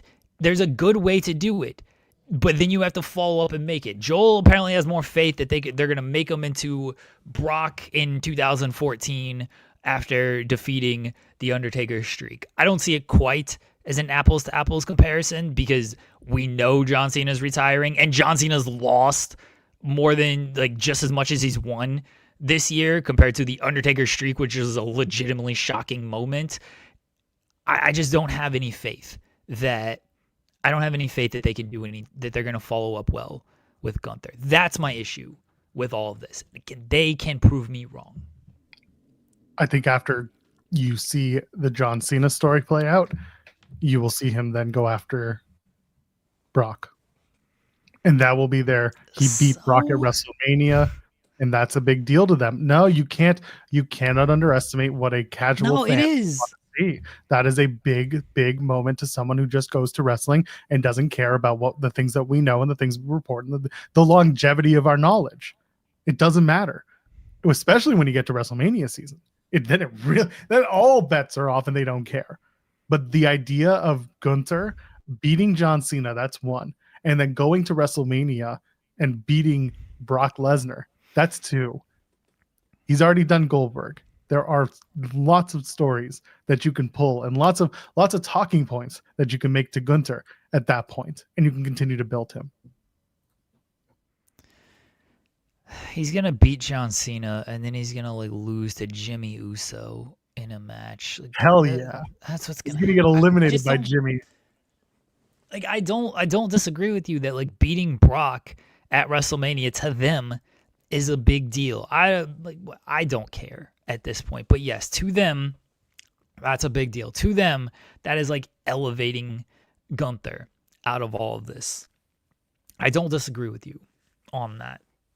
I just don't know if like this is where they're going with everything. And all right, beating Brock at WrestleMania, cool. What's the follow up on that? Like what are you doing after that? Go after the world title again, baby. All right. Or the WWE title. He wants that Cody Rhodes belt. I mean, is Cody going to that Roman Reigns belt? Bless you. Could be going after the winner of Cody and Roman if that's the match they do. If this is what they do, then okay. If he beats Brock and then he has a SummerSlam match against Roman and he beats Roman, worth it at that point. We're not going to know till months down the line if this is where they end up going with it. I just don't have that kind of faith. I think they'll screw it up somehow. I think it's totally fair to think. I'm not going to knock your feelings towards it. My feeling is they really, really have something in Gunther that they want to build, and they know they got to do stuff with Braun. Braun's a whole other conversation because we can argue always till Sunday about how they're trying to present him and doing the match on January 5th when they have him as the whiteboard favorite for the Rumble and what that means or doesn't mean and whether or not you're capitalizing on opportunities. Gunther hasn't given you a reason not to want to capitalize on him because he continues. Again, he loses and he still wins because he comes back. He's just more dominant. He brings it all back around. This is one time where I think they're going to keep building and building and building him and not make him unstoppable because I think unstoppable is boring, but make him a character that you need to watch and you need to pay attention to when he's around because so far he's doing a pretty good job of that. Now imagine him beating all the old heads and then, keeping on. Obafemi, the Cena match is not opening Saturday night's main event. Yes. Quit listening to these engagement accounts.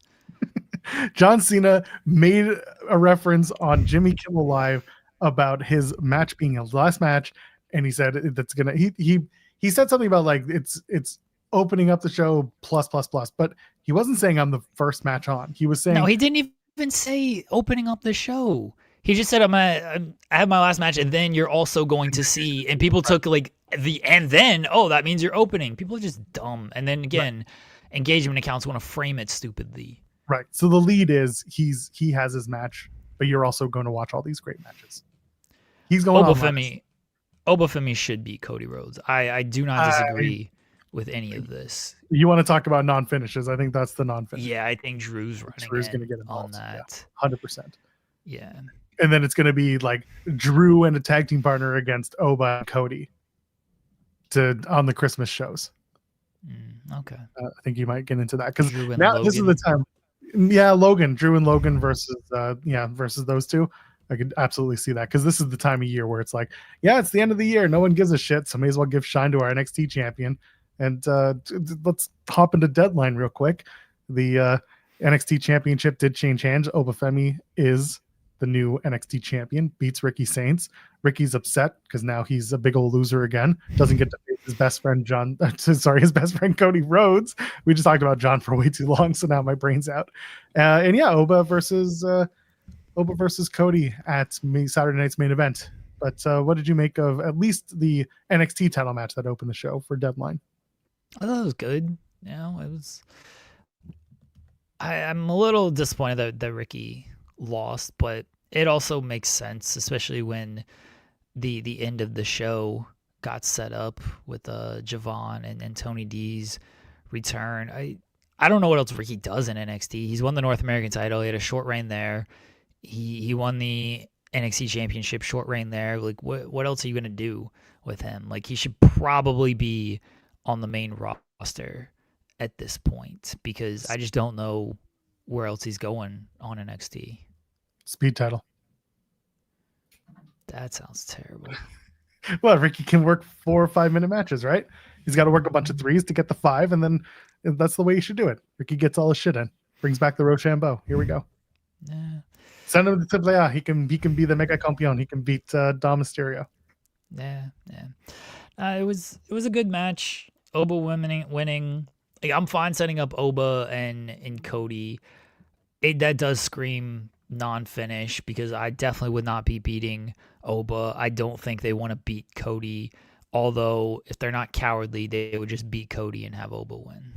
And then meanwhile, on the women's side for those matches, Bayley is going to be facing Sol Ruca, and I can very much see Sol Ruca beating Bayley because Bayley would do that, and Sol Ruca is someone that they're building up to. So I think that's going to have a finish, but the Oba and Cody match will not.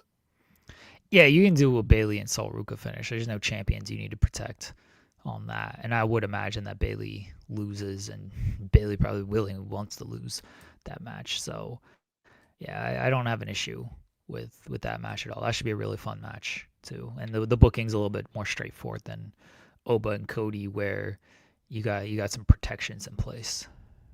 We'll talk about the Iron Survivors last, but you had what was the other one? Oh my gosh, JC and Izzy.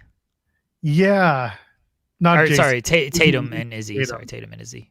Tatum and Izzy was a match that happened. I don't have much to say. I don't think it was great. I think the two went out there and did the best they could given their positions. I don't know. Just I don't know what this was to accomplish other than Izzy's a bad guy and Tatum continues to be a sympathetic babyface who gets screwed out of the victory. But again, why wasn't this for the women's championship? Why did Izzy go out of her way to screw Tatum, and instead why didn't she just let Tatum win against JC at Gold Rush to then set up Izzy versus Tatum at the big show? Like, this is why I was never a big fan of the story. The idea behind it was Izzy wanted to teach her a lesson, but why wouldn't you teach her a lesson by taking the women's title? It makes you look like an idiot. So that's why the whole match is just like, it was a nothing burger for me because the build just never needed it. Or never, it always needed a title. It never needed the story they were trying to tell. Well, the story was that Tatum has no friends and Izzy does. And that's the story they told in this match, too. But Izzy's an idiot. Izzy's proving she has friends. Like, LOL, look, we were never your friend. Like, should she have waited until she lost the title, or should she have waited until she won the match and then turned on her, like, after the match or something, and then you can go after the title? Yeah, that's logically maybe makes a little bit more sense. But she wanted to take everything away from her. You're like, see, you have no friends, you have no title. You are alone out here. And that was the point they were trying to prove. I can WWE logic my brain into this match. The match it is what it is with this match. That's exactly what it was. Ethan Page, he's still the North American champion. He beats Mr. Iguana. Here's where I lost it. Mr. Iguana did the spot where he was playing dead, and then eventually Ethan rolls him onto his all fours on his hands and knees, and he's like, "Oh, he's dead." Why didn't he kick him in the stomach at that point? Why did he try to bring him up right? Why wouldn't you just kick him when he's down?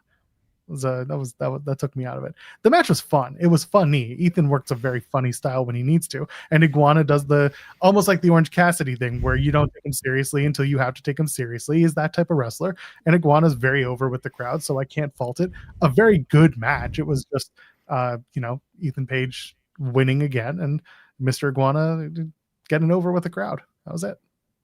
Yeah, it was a fun, like you said, it was a fun match that. Mr. Iguana he has his role, he plays it well, and Ethan Page can do just about anything. So, hooray! And the Iron Survivor matches. Why can we talk about them at the same time? Because they were the exact same match. Second person comes in, the second person won. They all won in the last 5 seconds. I was so annoyed when they did the same finish for the two matches. Javon wins for the men. Kendall Gray wins for the women, which was something that you and I did talk about as a possibility, because she's very, very quickly getting over. She's very, very quickly finding her footing. And she's like, people are saying, buy your Kendall Gray stocks. Okay, sure. Just a great shots at SP3.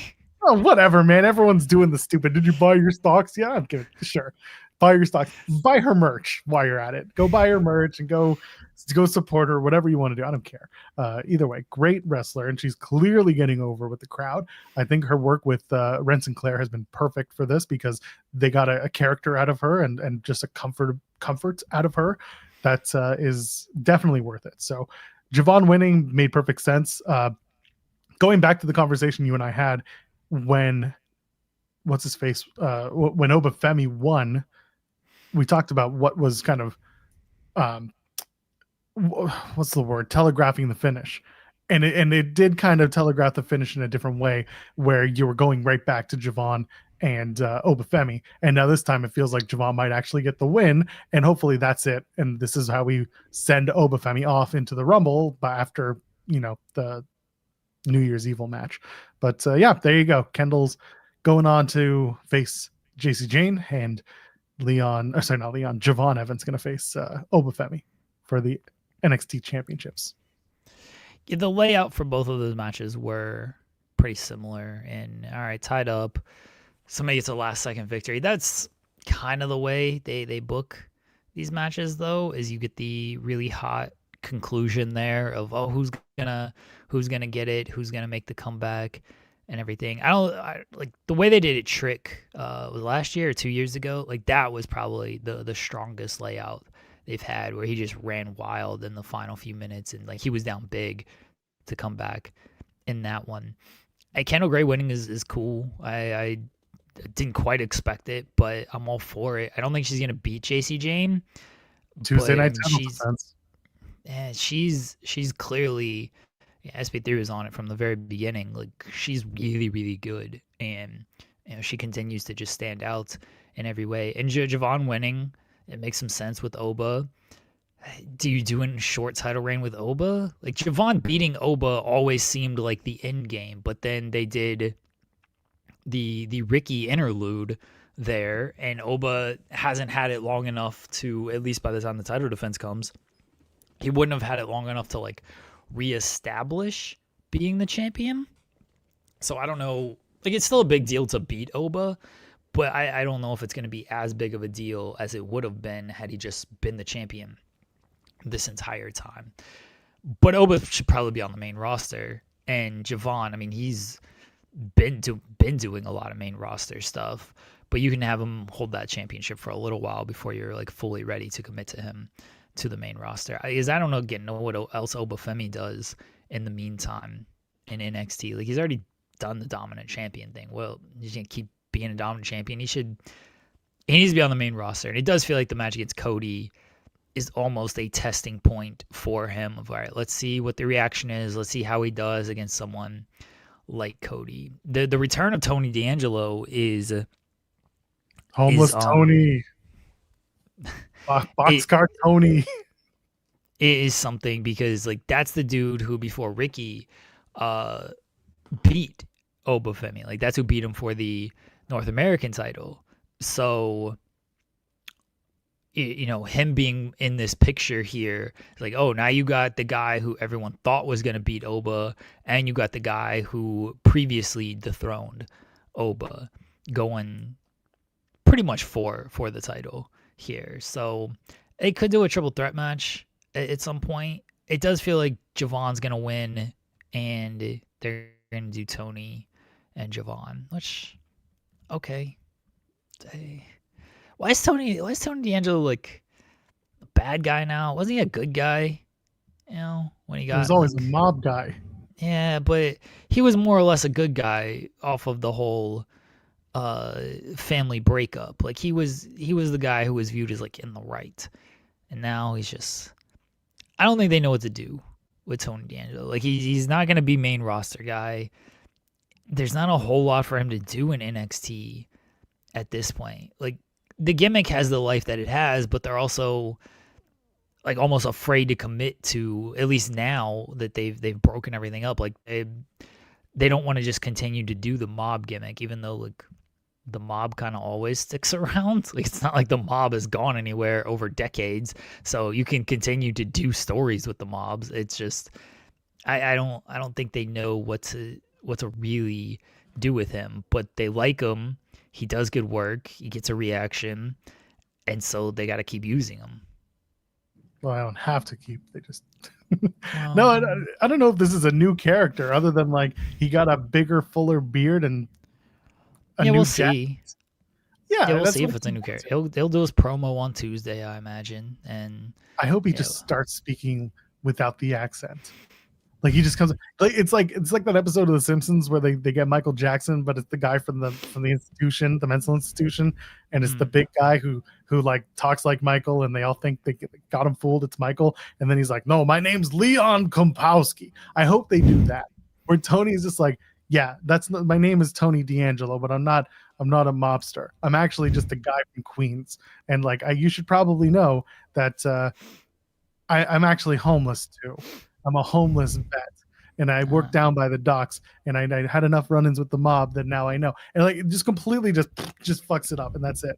Yeah, he's gonna rejoin with Stacks. His beat up father-in-laws. Oh God, this sucked. If ever a time to bring back Christian Cage, bro, this sucked so bad. So like, I watched this TNA show. I ended up covering most of this TNA show since I was home in time. And Stacks beats Macklin, so again, TNA said, "Fuck your family. We're taking this title off Macklin." And then the show, their family specifically. Yeah, the show ends, and Frankie Kazarian and JDC is the main event because sure, main event anywhere in the country. And then they do the NXT attack, and Lexus King pours lighter fluid on the logo, and he's got his little. It barely made like any like flame, and he's like, "I'm gonna light it on fire." Like, all right, then do it, dude. Quit taking your damn time.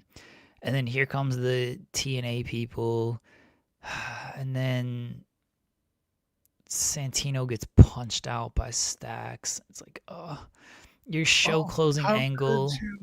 How could you? Your father-in-law. Your show closing angle is the comedy authority figure getting punched out by the daughter's fiance. Like, tune in. Sucks. By the way, so Santino retweets the TNA account that same night. So originally so TNA tweets out, Stacks just knocked out Milan Miracle. And I guess in the commentary, they're like, it's his father-in-law.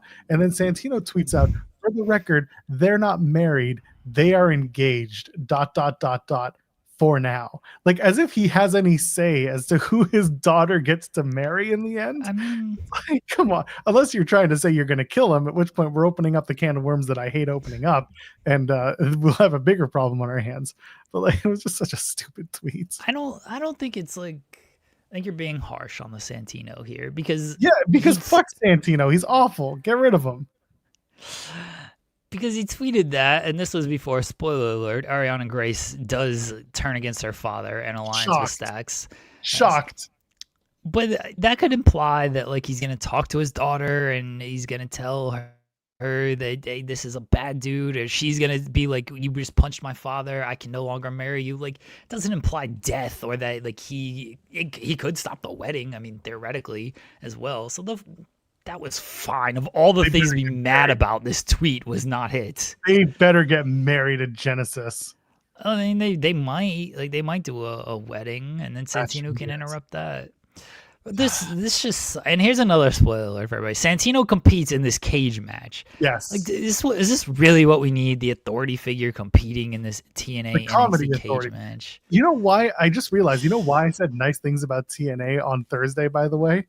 Is because Santino Santino wasn't on wasn't the all show. over it. He did one little backstage where he, rallied the troops before the show. That's it. And that's why the show was so much better, because suddenly this show was full of serious people doing serious matches except for Hometown Man, but he lost anyway.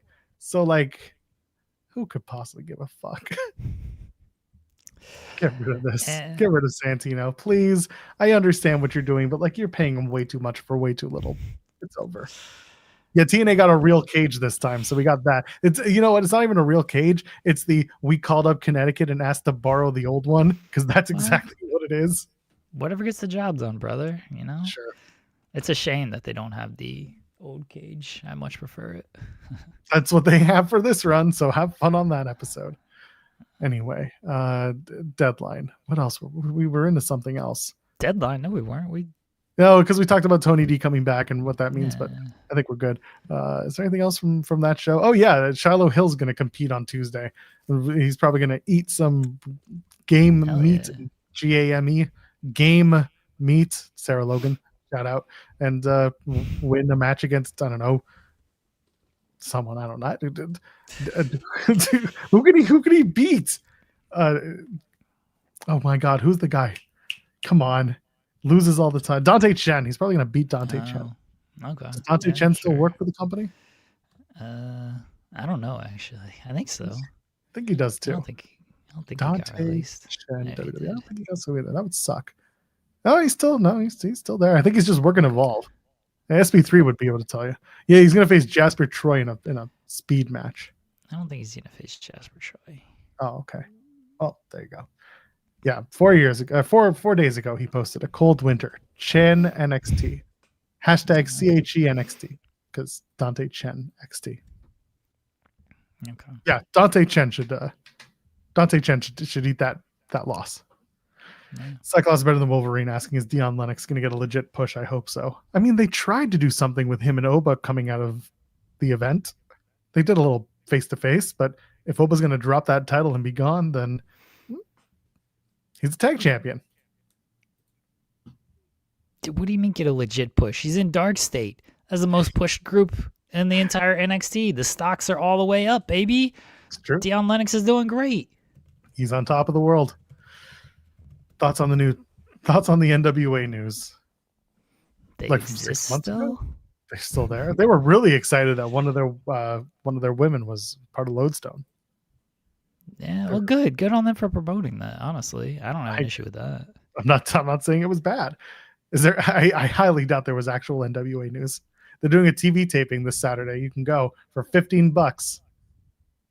They're doing a double taping. Have fun with that. If you're at the PBS studios in Tampa, it's according to their socials. Yeah, they were excited that who was there? Serena Vale was there on behalf of NWA, or at least she works with NWA. Blah blah blah blah. You get what I'm saying? Good. Okay. They should great. be promoting that stuff. Not an issue. The bit is to make you look up NWA. I figured, but at least I knew that they were promoting that one of their talent was part of Lodestone. Anyway, Raw's tonight. Do we have anything before we get to that? Is there another? Hold on, real quickly. Final resolution. That was, I thought the 8-man was really good. System and Rascals. Told y'all it would be. Yeah. Well, I mean. Right. So a little bit of something coming out of those tapings that people aren't really talking about. Apparently, Trey and Wentz tapped the TNA logo on their way out of their last match at the tapings. So whether that's something or nothing is something to pay attention to. We did report on Fightful Select that there are a number of TNA contracts that are either coming up, are up, or are people who are working without a contract. For example, Myron Reed is one of those people working without a contract. Wentz is someone who has their contract coming up, and same with Trey as well. So, and Killer Kelly, who is Myron Reed's wife, I think are they officially married? No, just engaged. Just engaged. Okay. Well, they do have a child together, and they are firmly together, engaged. Killer Kelly, her contract is set to be up in December. So here we are. Getting a new TV deal is going to change how some people are negotiating their contracts and for how much money and so on and so forth. I don't anticipate a lot of re-signing announcements until the new year. I'm sure once we find out who's getting re-signed and who's not, we'll be reporting on it. But it's worth noting that the Rascals they're one of those teams that are currently at the end of their contracts with TNA. So we don't know. Yeah, I don't think you can afford to lose these guys.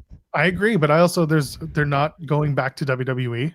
I think all four of them would like to stay together in some way, shape, or form, and I don't think Tony's going to be shelling out for all four of them. Maybe he will. Again, I'm not against that either, but I think TNA is their spot if they can get the money for it. Yeah, I don't think you can afford to lose these guys, honestly. Like, I think you got to do what you can to keep all of them, because they're four of the best wrestlers in the company. They're four of the most over guys in the company, and you lose them. Like, you're not only losing easy stories to tell with all four of them, even if it's just, treehouse bits, and you're losing, I mean, outside of Leon Slater, like, the best matches on the show on a consistent basis. Like, who else is having consistently good matches like these guys? So yeah, that would be a tough loss if they can't find a way to keep these four. I said this on Friday too. It really feels like they're getting through the Rascals 4-person dream matches in TNA. They did order 4 at Turning Point. They did the system at Final Resolution. If there's one more that they can do at Genesis, if they're sticking around through then they will. I just don't know who that is, unless they find like a team from NXT to bring over for Genesis. So it's that's why it's a curious situation with the Rascals. But yeah, that 8-man tag was exactly as advertised. Really good stuff. JDC does not win the TNA World Championship, does not beat Kazarian, does not pass Go or collect $200, but he does collect a match against Eddie Edwards at Genesis for his final match. We'll see what title they decide to put on for that one. JDC is going to win the international title or something. JDC's facing Eddie Edwards in his last match, right? Did I not just say Edward Edwards? Oh, well, you said we'll see what they decide to put on. I thought. Yeah, we'll see what title they decide to put on them for that match. Oh, gotcha. Sorry. That's okay. Where you're going. I don't know if it's going to be a title. I think it's going to be a match. I'm sure they'll just do the match. It'll be a good match. It'll be a very fine match, and that'll be JDC's run off into the sunset. Or JDC's going to pick up the microphone after the match and be like, "Psych, I'm staying forever." And everyone's going to be like, "Huh? Okay." Oh, the Rascals in Dark State. There's the match right there. Genesis. Yeah. I'm all for that would actually be a pretty good match, considering who's in it. That'd be great. Yeah. Well, we'll see. Maybe that is the Genesis match. That would be a fun 8-man tag, if you ask me. So, yeah. And Leon Slater and AJ Francis was exactly what it was supposed to be. The funniest part of that match was, of course, Rich Swann turning officially on AJ Francis. The referee literally turns her back so that she doesn't see him, Rich Swann, hit AJ Francis with the title belt. And it's a little stupid comedy, but it was all in service of what AJ Francis would normally do. So this was good stuff. Leon Slater retains, runs over to Deadline, runs back for the TV tapings. Pretty crazy, but good for him. Good stuff, that match. Yes. Is there anything else from TNA that you want to talk about? No, I gave too much time to TNA as it is. Langley won, and Danny Luna's going to beat the shit out of Langley for that title. I hope she wins it. Danny Luna winning at Genesis, that's where I would go. It's time. Danny Luna's on a tear. Time to tear up Langley and win that Knockouts title. Anything else before we get out of here or preview Raw? Collision. We can't just skip over Collision. Anyway, tonight on Raw. Okay, fine. Collision. We started talking about Collision. We talked about Claudio and Dorada. We talked about Mercedes. Did we? Yeah, we did. We talked about Claudio and Dorada? Yeah, because there was the Triller issues, and we talked about how I went back and it was a really fantastic match. That was mainly Triller issues. I don't remember. I thought you were going to talk about, we talked about Mercedes and Layla, which existed, and the Swerve and Josh Alexander stuff. We did talk about that. Yeah, there was Claudio and Dorada, which Dorada winning, I'm not mad at it because you have to do upsets, but Claudio like losing after the Moxley victory, I was like, man, oh, okay, that's where they're going with that. But I guess it also makes sense. Like, he beat Moxley. That's such an emotional high, and this is almost like a trap game for him. I did like the announcers like put over like, hey, struggles against luchadors. Like, that was good announcing there. Orange Cassidy and Roderick Strong was a little disappointing. I kind of just maybe expected a little bit more. It wasn't bad or anything. I was just hoping for a little more. Both of them feel. It doesn't feel like they really have a chance in this whole thing, and they feel a little bit cold, unfortunately. So that's kind of where they're at on there. Takeshi and Moxley was great, which is great. Yes, no surprise at all there. Moxley losing again. I did like the backstage after them, and Marina's like making Moxley and Claudio like do like putting them through a whole workout. Like, you bitches lost. We do not accept this around here. That's the Danielson technique. Remember making Wheeler do bridges on the rocks. There you go. Yeah, this is why Marina's the leader now. This is why she is the leader. Earlier, you were like trying to, rank all the members of the Death Rider. You left out Marina because she's just perpetually I was doing males. At the top. Yeah, I get it. Just wanted to make that clear that you didn't put her in there because she is at the top. The Eddie Kingston promo, like feels like they kind of knew that face-to-face was weak on Wednesday, and it's like, oh, we only have one more show, this Collision, before the title match on Wednesday. We gotta do something. Hey, I know. Let's let Eddie Kingston talk. And Eddie Kingston talked, and give Eddie Kingston a mic. He's gonna be great with the mic is in. So then, what went wrong on Wednesday that clearly worked for Saturday, other than the fact that it was a pre-tape? They had Eddie just in front of a camera talking, not in front of people. Like, this has been the one thing that we continue to talk about with Eddie, is that he hasn't been effective in front of people as much as he has been backstage in pre-tapes. Since coming back, it's been a lot of like, he's great. He hasn't had mic time in front of people. So why are they not doing more of that? Why are they not doing? No. Why are they not giving him more of those reps? I'm not asking you to give me the answer. It's a question that I would ask in the case of like, if you know that the problem is X, why aren't we solving for Y? Or solving for X in this case? Why are we? They gave him the promo after he beat Shibata, which was great, and that was his first kind of big in-ring promo since returning. Now, should he have had one before all of this? Yes, he should have done more in-ring stuff. Instead, it's just been pre-tapes. He's been good in the pre-tapes, but the one time he kind of got anything big was the post-Shibata match promo, and he did great there. The stuff with Joe didn't hit, I think, because the content wasn't as good as people were hoping for. The content was a rehash of what we'd seen. If Eddie had used this content against Joe instead of the stuff that he did use, it would have been much better.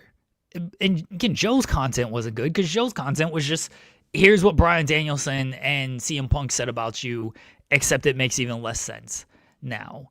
And the Hook stuff, it's not shoehorned, but he's kind of in the way of all of this. Like, I don't need Hook references, but it's part of the story. I get that. When it comes to Eddie Kingston and Samoa Joe, I don't care about Hook. I just want to see these two talk shit to each other and then beat the shit out of each other. I don't give a fuck what Hooks does. And I know that Hook's probably going to interfere in this match, and I'm going to be mad about it. But yeah, like, this was just much better. He could have cut the same promo in the ring. It would have had the same effect. They just decided to do it as a backstage. But I don't think, like, Eddie's doing multiple takes on these things. Like, no, that wasn't good. Let me change this, and this. Like, Eddie's a great promo. The content in the face-to-face sucked. It just wasn't good. The delivery for both men was fine. It was more than fine. It was good. But the content wasn't great. And they didn't go back and forth. It was just, you say, I say, Eddie's going to take a nap.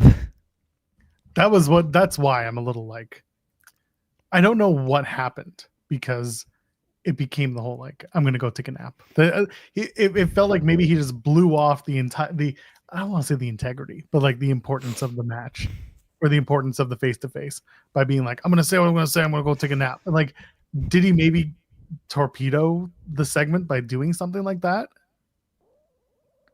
I think Eddie torpedoed Was Eddie the in a mood? segment. I think Eddie knew what his content was, and he knew what Joe's content was. He's like, fuck this segment. I don't even want to do this.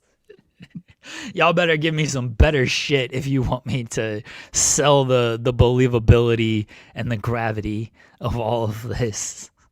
Fair.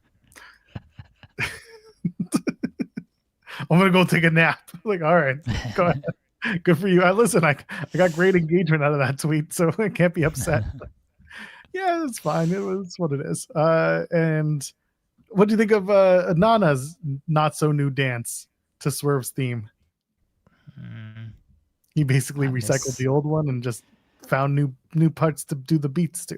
I miss swerving when I'm driving. I know. I'm sorry, but you get what you get, and you don't get upset. Yeah. Is there anything else that we need to cover from Collision that is of importance?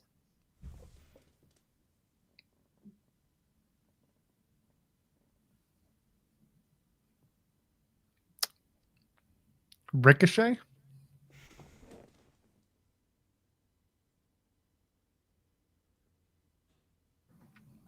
Bang Bang Gang?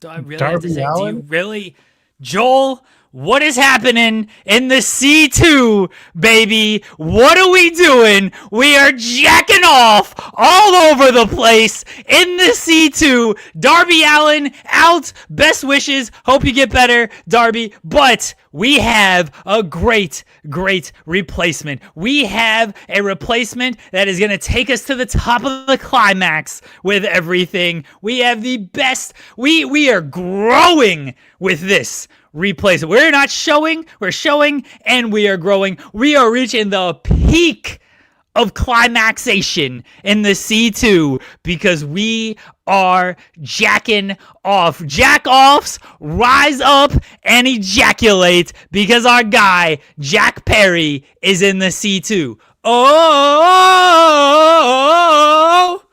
Oh, that's the new. Instead of this, we're doing. We can double fist it. Are they gonna yeet? Oh, okay, that's better. I thought you were doing a yeet. Now we can double fist as we jack off. Jack off. In case you haven't all noticed it, it's in the notes for today's show. I don't think I didn't wait for this. What was I gonna bring to the table compared to that? Come on, people, get with it. Yes, we are jacking off, baby. Get excited. You should be excited when you jack off. Otherwise, it's a little sad. Otherwise, you might just have a problem. Some people, sad ejaculate. They're a little depressed. Like, all right, this will make me feel better. Like, Spoiler alert, it never does. It might start sad, but it gets better, No, thank you. I'm never going to bring a tarp to these things. Nope, never. Yes, Jack Perry. So excited.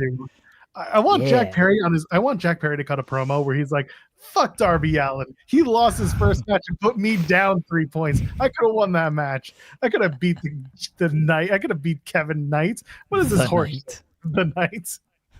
That's his next gimmick.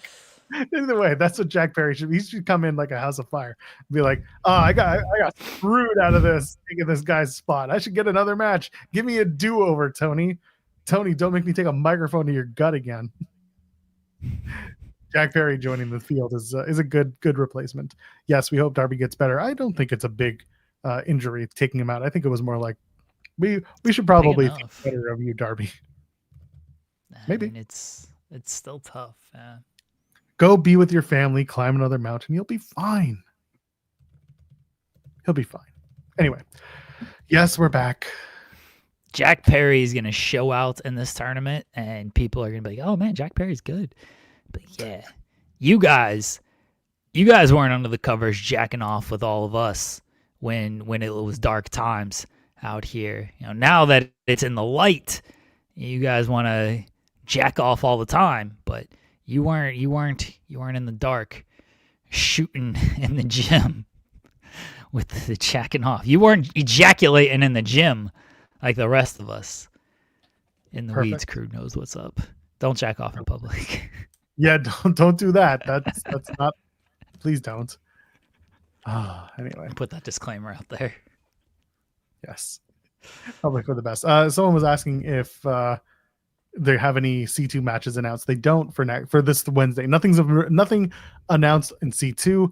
You've got the women's tag title final between the Babes of Wrath and the, what do they call them? Timeless Love Bombs. You've got Swerve and Hangman versus Shibata and Hobbs, and of course Eddie versus Mimosa Joe for the AEW World title. I assume they'll have a couple of C2 matches, but nothing has been announced officially. Yeah, they'll have some C2 matches, at least 2. And they got 3 matches right now. They'll get some time in those 3 matches, but they still got plenty of time. They'll have at least 2 C2 matches. I think Collision might be. I think I got a few things announced for that Collision, but that might be C2 heavy. Yeah, exactly. And anything else for tonight before we get to Raw? What was your moment of the weekend, Joel? It was really nice to see Bear Bronson make his debut and then read more about what he's going to be doing in TNA moving forward. And it's going to be fun to watch homeless boxcar Tony D rise from the ashes to reclaim his spot in NXT. With all the great wrestling that happened over the weekend, it was very tough to narrow this down. But my moment of the weekend was RJ City commanding authority with his great voice. And, he commands respect with this. And telling Eddie Kingston how to do his entrance. That was the funniest shit. That was better than any wrestling match I watched this weekend. Is this 2-minute RJ City bit. It was so good. He's like, you say a prayer, you want to say a Hail Mary, you walk around looking confused, like you don't know where the ring is. He's like, what the fuck are you talking about? Like, I just walk straight to the ring. He's like, oh no, you want to sit at the top of the ramp and you go, Eddie Kingston, and you ain't shit. And we're going to do pyro and fire. It's going to be great. It was very good. Already I'll send you to Orlando.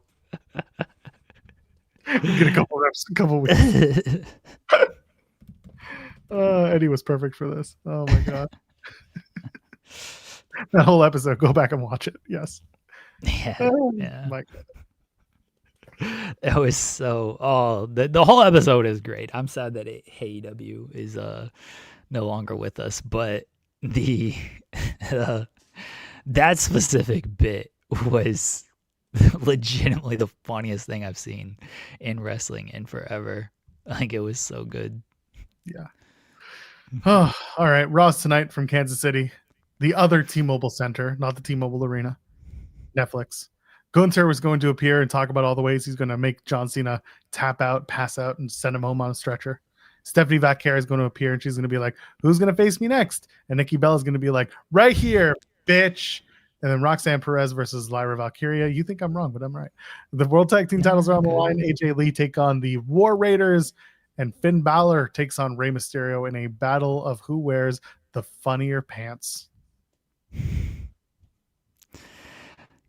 Gunther's got to do a strong promo because we're not going to get a Cena promo. So Gunther's got to deliver a really good kind of go-home promo here. And I think he will, mind you. But it can't be it's Saturday night's main event, you're going to tap out, and I'm going to put you down for good. Like, that seems too basic. Like, I need more. I need, like, kind of the history of Cena and why this is such an important match and why he's the guy to do it. I don't need basic stuff from Gunther. I need a good strong promo out of him. And tonight, I'm going to bring out every Make-A-Wish kid John Cena has ever seen. that would actually rule if he brings out all the Make-A-Wish kids and just knocks the fuck out of them. Chokes them out one by one. Just gives them all a chop. That would actually be great. But then Gunther wins. But then Gunther wins the last match, so he not only beat the shit out of these Make-A-Wish kids, and then Cena failed to protect them and get avenge them, which is part of the course with Cena, because every time they bring out these Make-A-Wish kids, he loses. So that makes sense. But I'm actually all for the Make-A-Wish kids come out and Gunther just whop them all. It's just like Stan in the hockey episode where he's the coach for the little league team, and that one kid wants him to win so bad. Yeah, and then they play the Detroit Red Wings, and the Red Wings just fucking murder them. Anyway, Raw's gonna be great tonight just for that. And John Cena's like, contractually I can't appear, so I can't actually save these kids. So we're stuck. Yeah, you should just bring out another little person, John Cena, see how that goes. Sure, everyone will be a big fan of that. Oh my gosh. Anyway, that's Raw for tonight. Jeremy, you know what to say. Results of our poll question. What was your favorite show of the weekend, or what show did you enjoy the most this weekend? We have 6% at TNA. 6% at TNA Final Resolution. Little high, gotta admit. Yeah. 20% at other. I guess nobody watched anything but wrestling. You dorks, get a life. 26%. 26% at NXT Deadline, and 48% at ROH Final Battle. Thank you, everybody. What is wrong with you people? 48%. God dang. Go outside.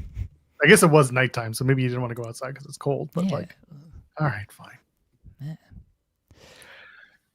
What did we accomplish today, Joel? There was a lot of wrestling, and we had to talk about a lot of it. And if you really, really, really hate wrestling, I suggest a Hostile Takeover. I think the biggest thing that we accomplished today is RJ City is a genius, and it pains me to say that. I hope he comes and does our show. I fear what that would look like. Oh, are you kidding me? It'd be great. You think so? And then you sit with him, and he just talks. And again, speaking from experience, good. We don't have to talk then. That's fantastic. Then he just riffs on you not talking. He's like, I should read this show. This should be my show. And we're like, that's well, actually, fine. We want to bring a weekend format to this show. So he could be like, hey, the Weeds, why don't you just start that? And it's just going to it's going to snowball into awful, awful things from there. Hey, the Weeds. That's pretty good. Once in a while, I get it. Anyway. That'd be great if RJ City came on this show and just did all the talking. I want to review Hardball with RJ City. You ever seen that movie? Nope. Really? Keanu Reeves? Yeah. No, I don't remember seeing it. Good film. When was it released? 2001. Okay. Yeah, I was about to say it's older. Yeah. Huh. He made a reference to Hardball on Twitter once. And I replied to him. I was like, "This is your most obscure reference ever." And he makes 60s and 70s references, which are definitely far more obscure. But my bit was just this is your most obscure reference ever. Is Hardball, which a pretty famous Keanu Reeves movie. That's a great movie. You should go watch it. I want to review Hardball with RJ City. That's going to be our show one day. It's just RJ City and I reviewing Hardball. You don't have to show up, Joel. I typically don't. That's just what I do. That's just what I decided to do. Anyway, anything else? Louis says my wife's cousin married one of those kids. Was it G Baby? God, I hope so. In this case, that was the first. G-Baby? That was the first name that I read while reading Hardball's Wikipedia. Look. Spoiler alert. Sorry if you haven't seen Hardball in the 15 years that it's been out. I saw the movie in theaters. Oh yeah, 25. Sorry. Yeah, it came out in 2001. I'm bad with time. But I I saw the movie in theaters with my friends, and like when the kid died, when G Baby died, I'm like, what the fuck? How'd they just kill this kid? Why did they just kill him?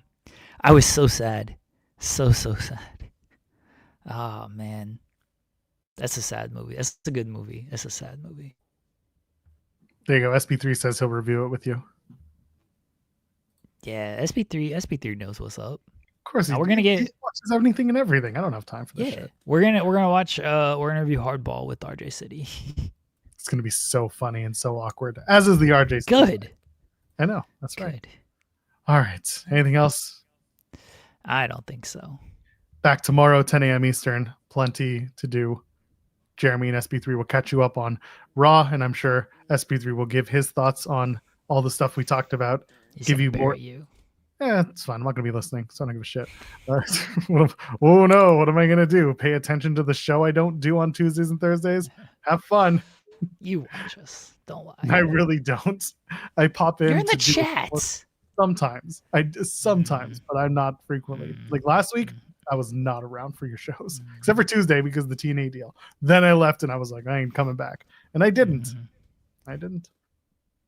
Anyway. Tomorrow, 10 a.m. Eastern. So instead, while you're here, go leave a thumbs up. Go check out Grapsity. They're live now on the main channel. So go hang out with them and tell them we sent you. They won't know. It's fine. Tell Reggie did a great job on commentary at GCW this weekend. That is true. He did. Tell Phil that he did a great job reviewing Ring of Honor this past weekend. Wow. For Jeremy Lambert, you know who I am. You know who he is because I told you so. Leave a thumbs up on the way out. Ladies and gentlemen, friends, beyond the binary. We'll see you in the next one. My brain is broken. Cheers.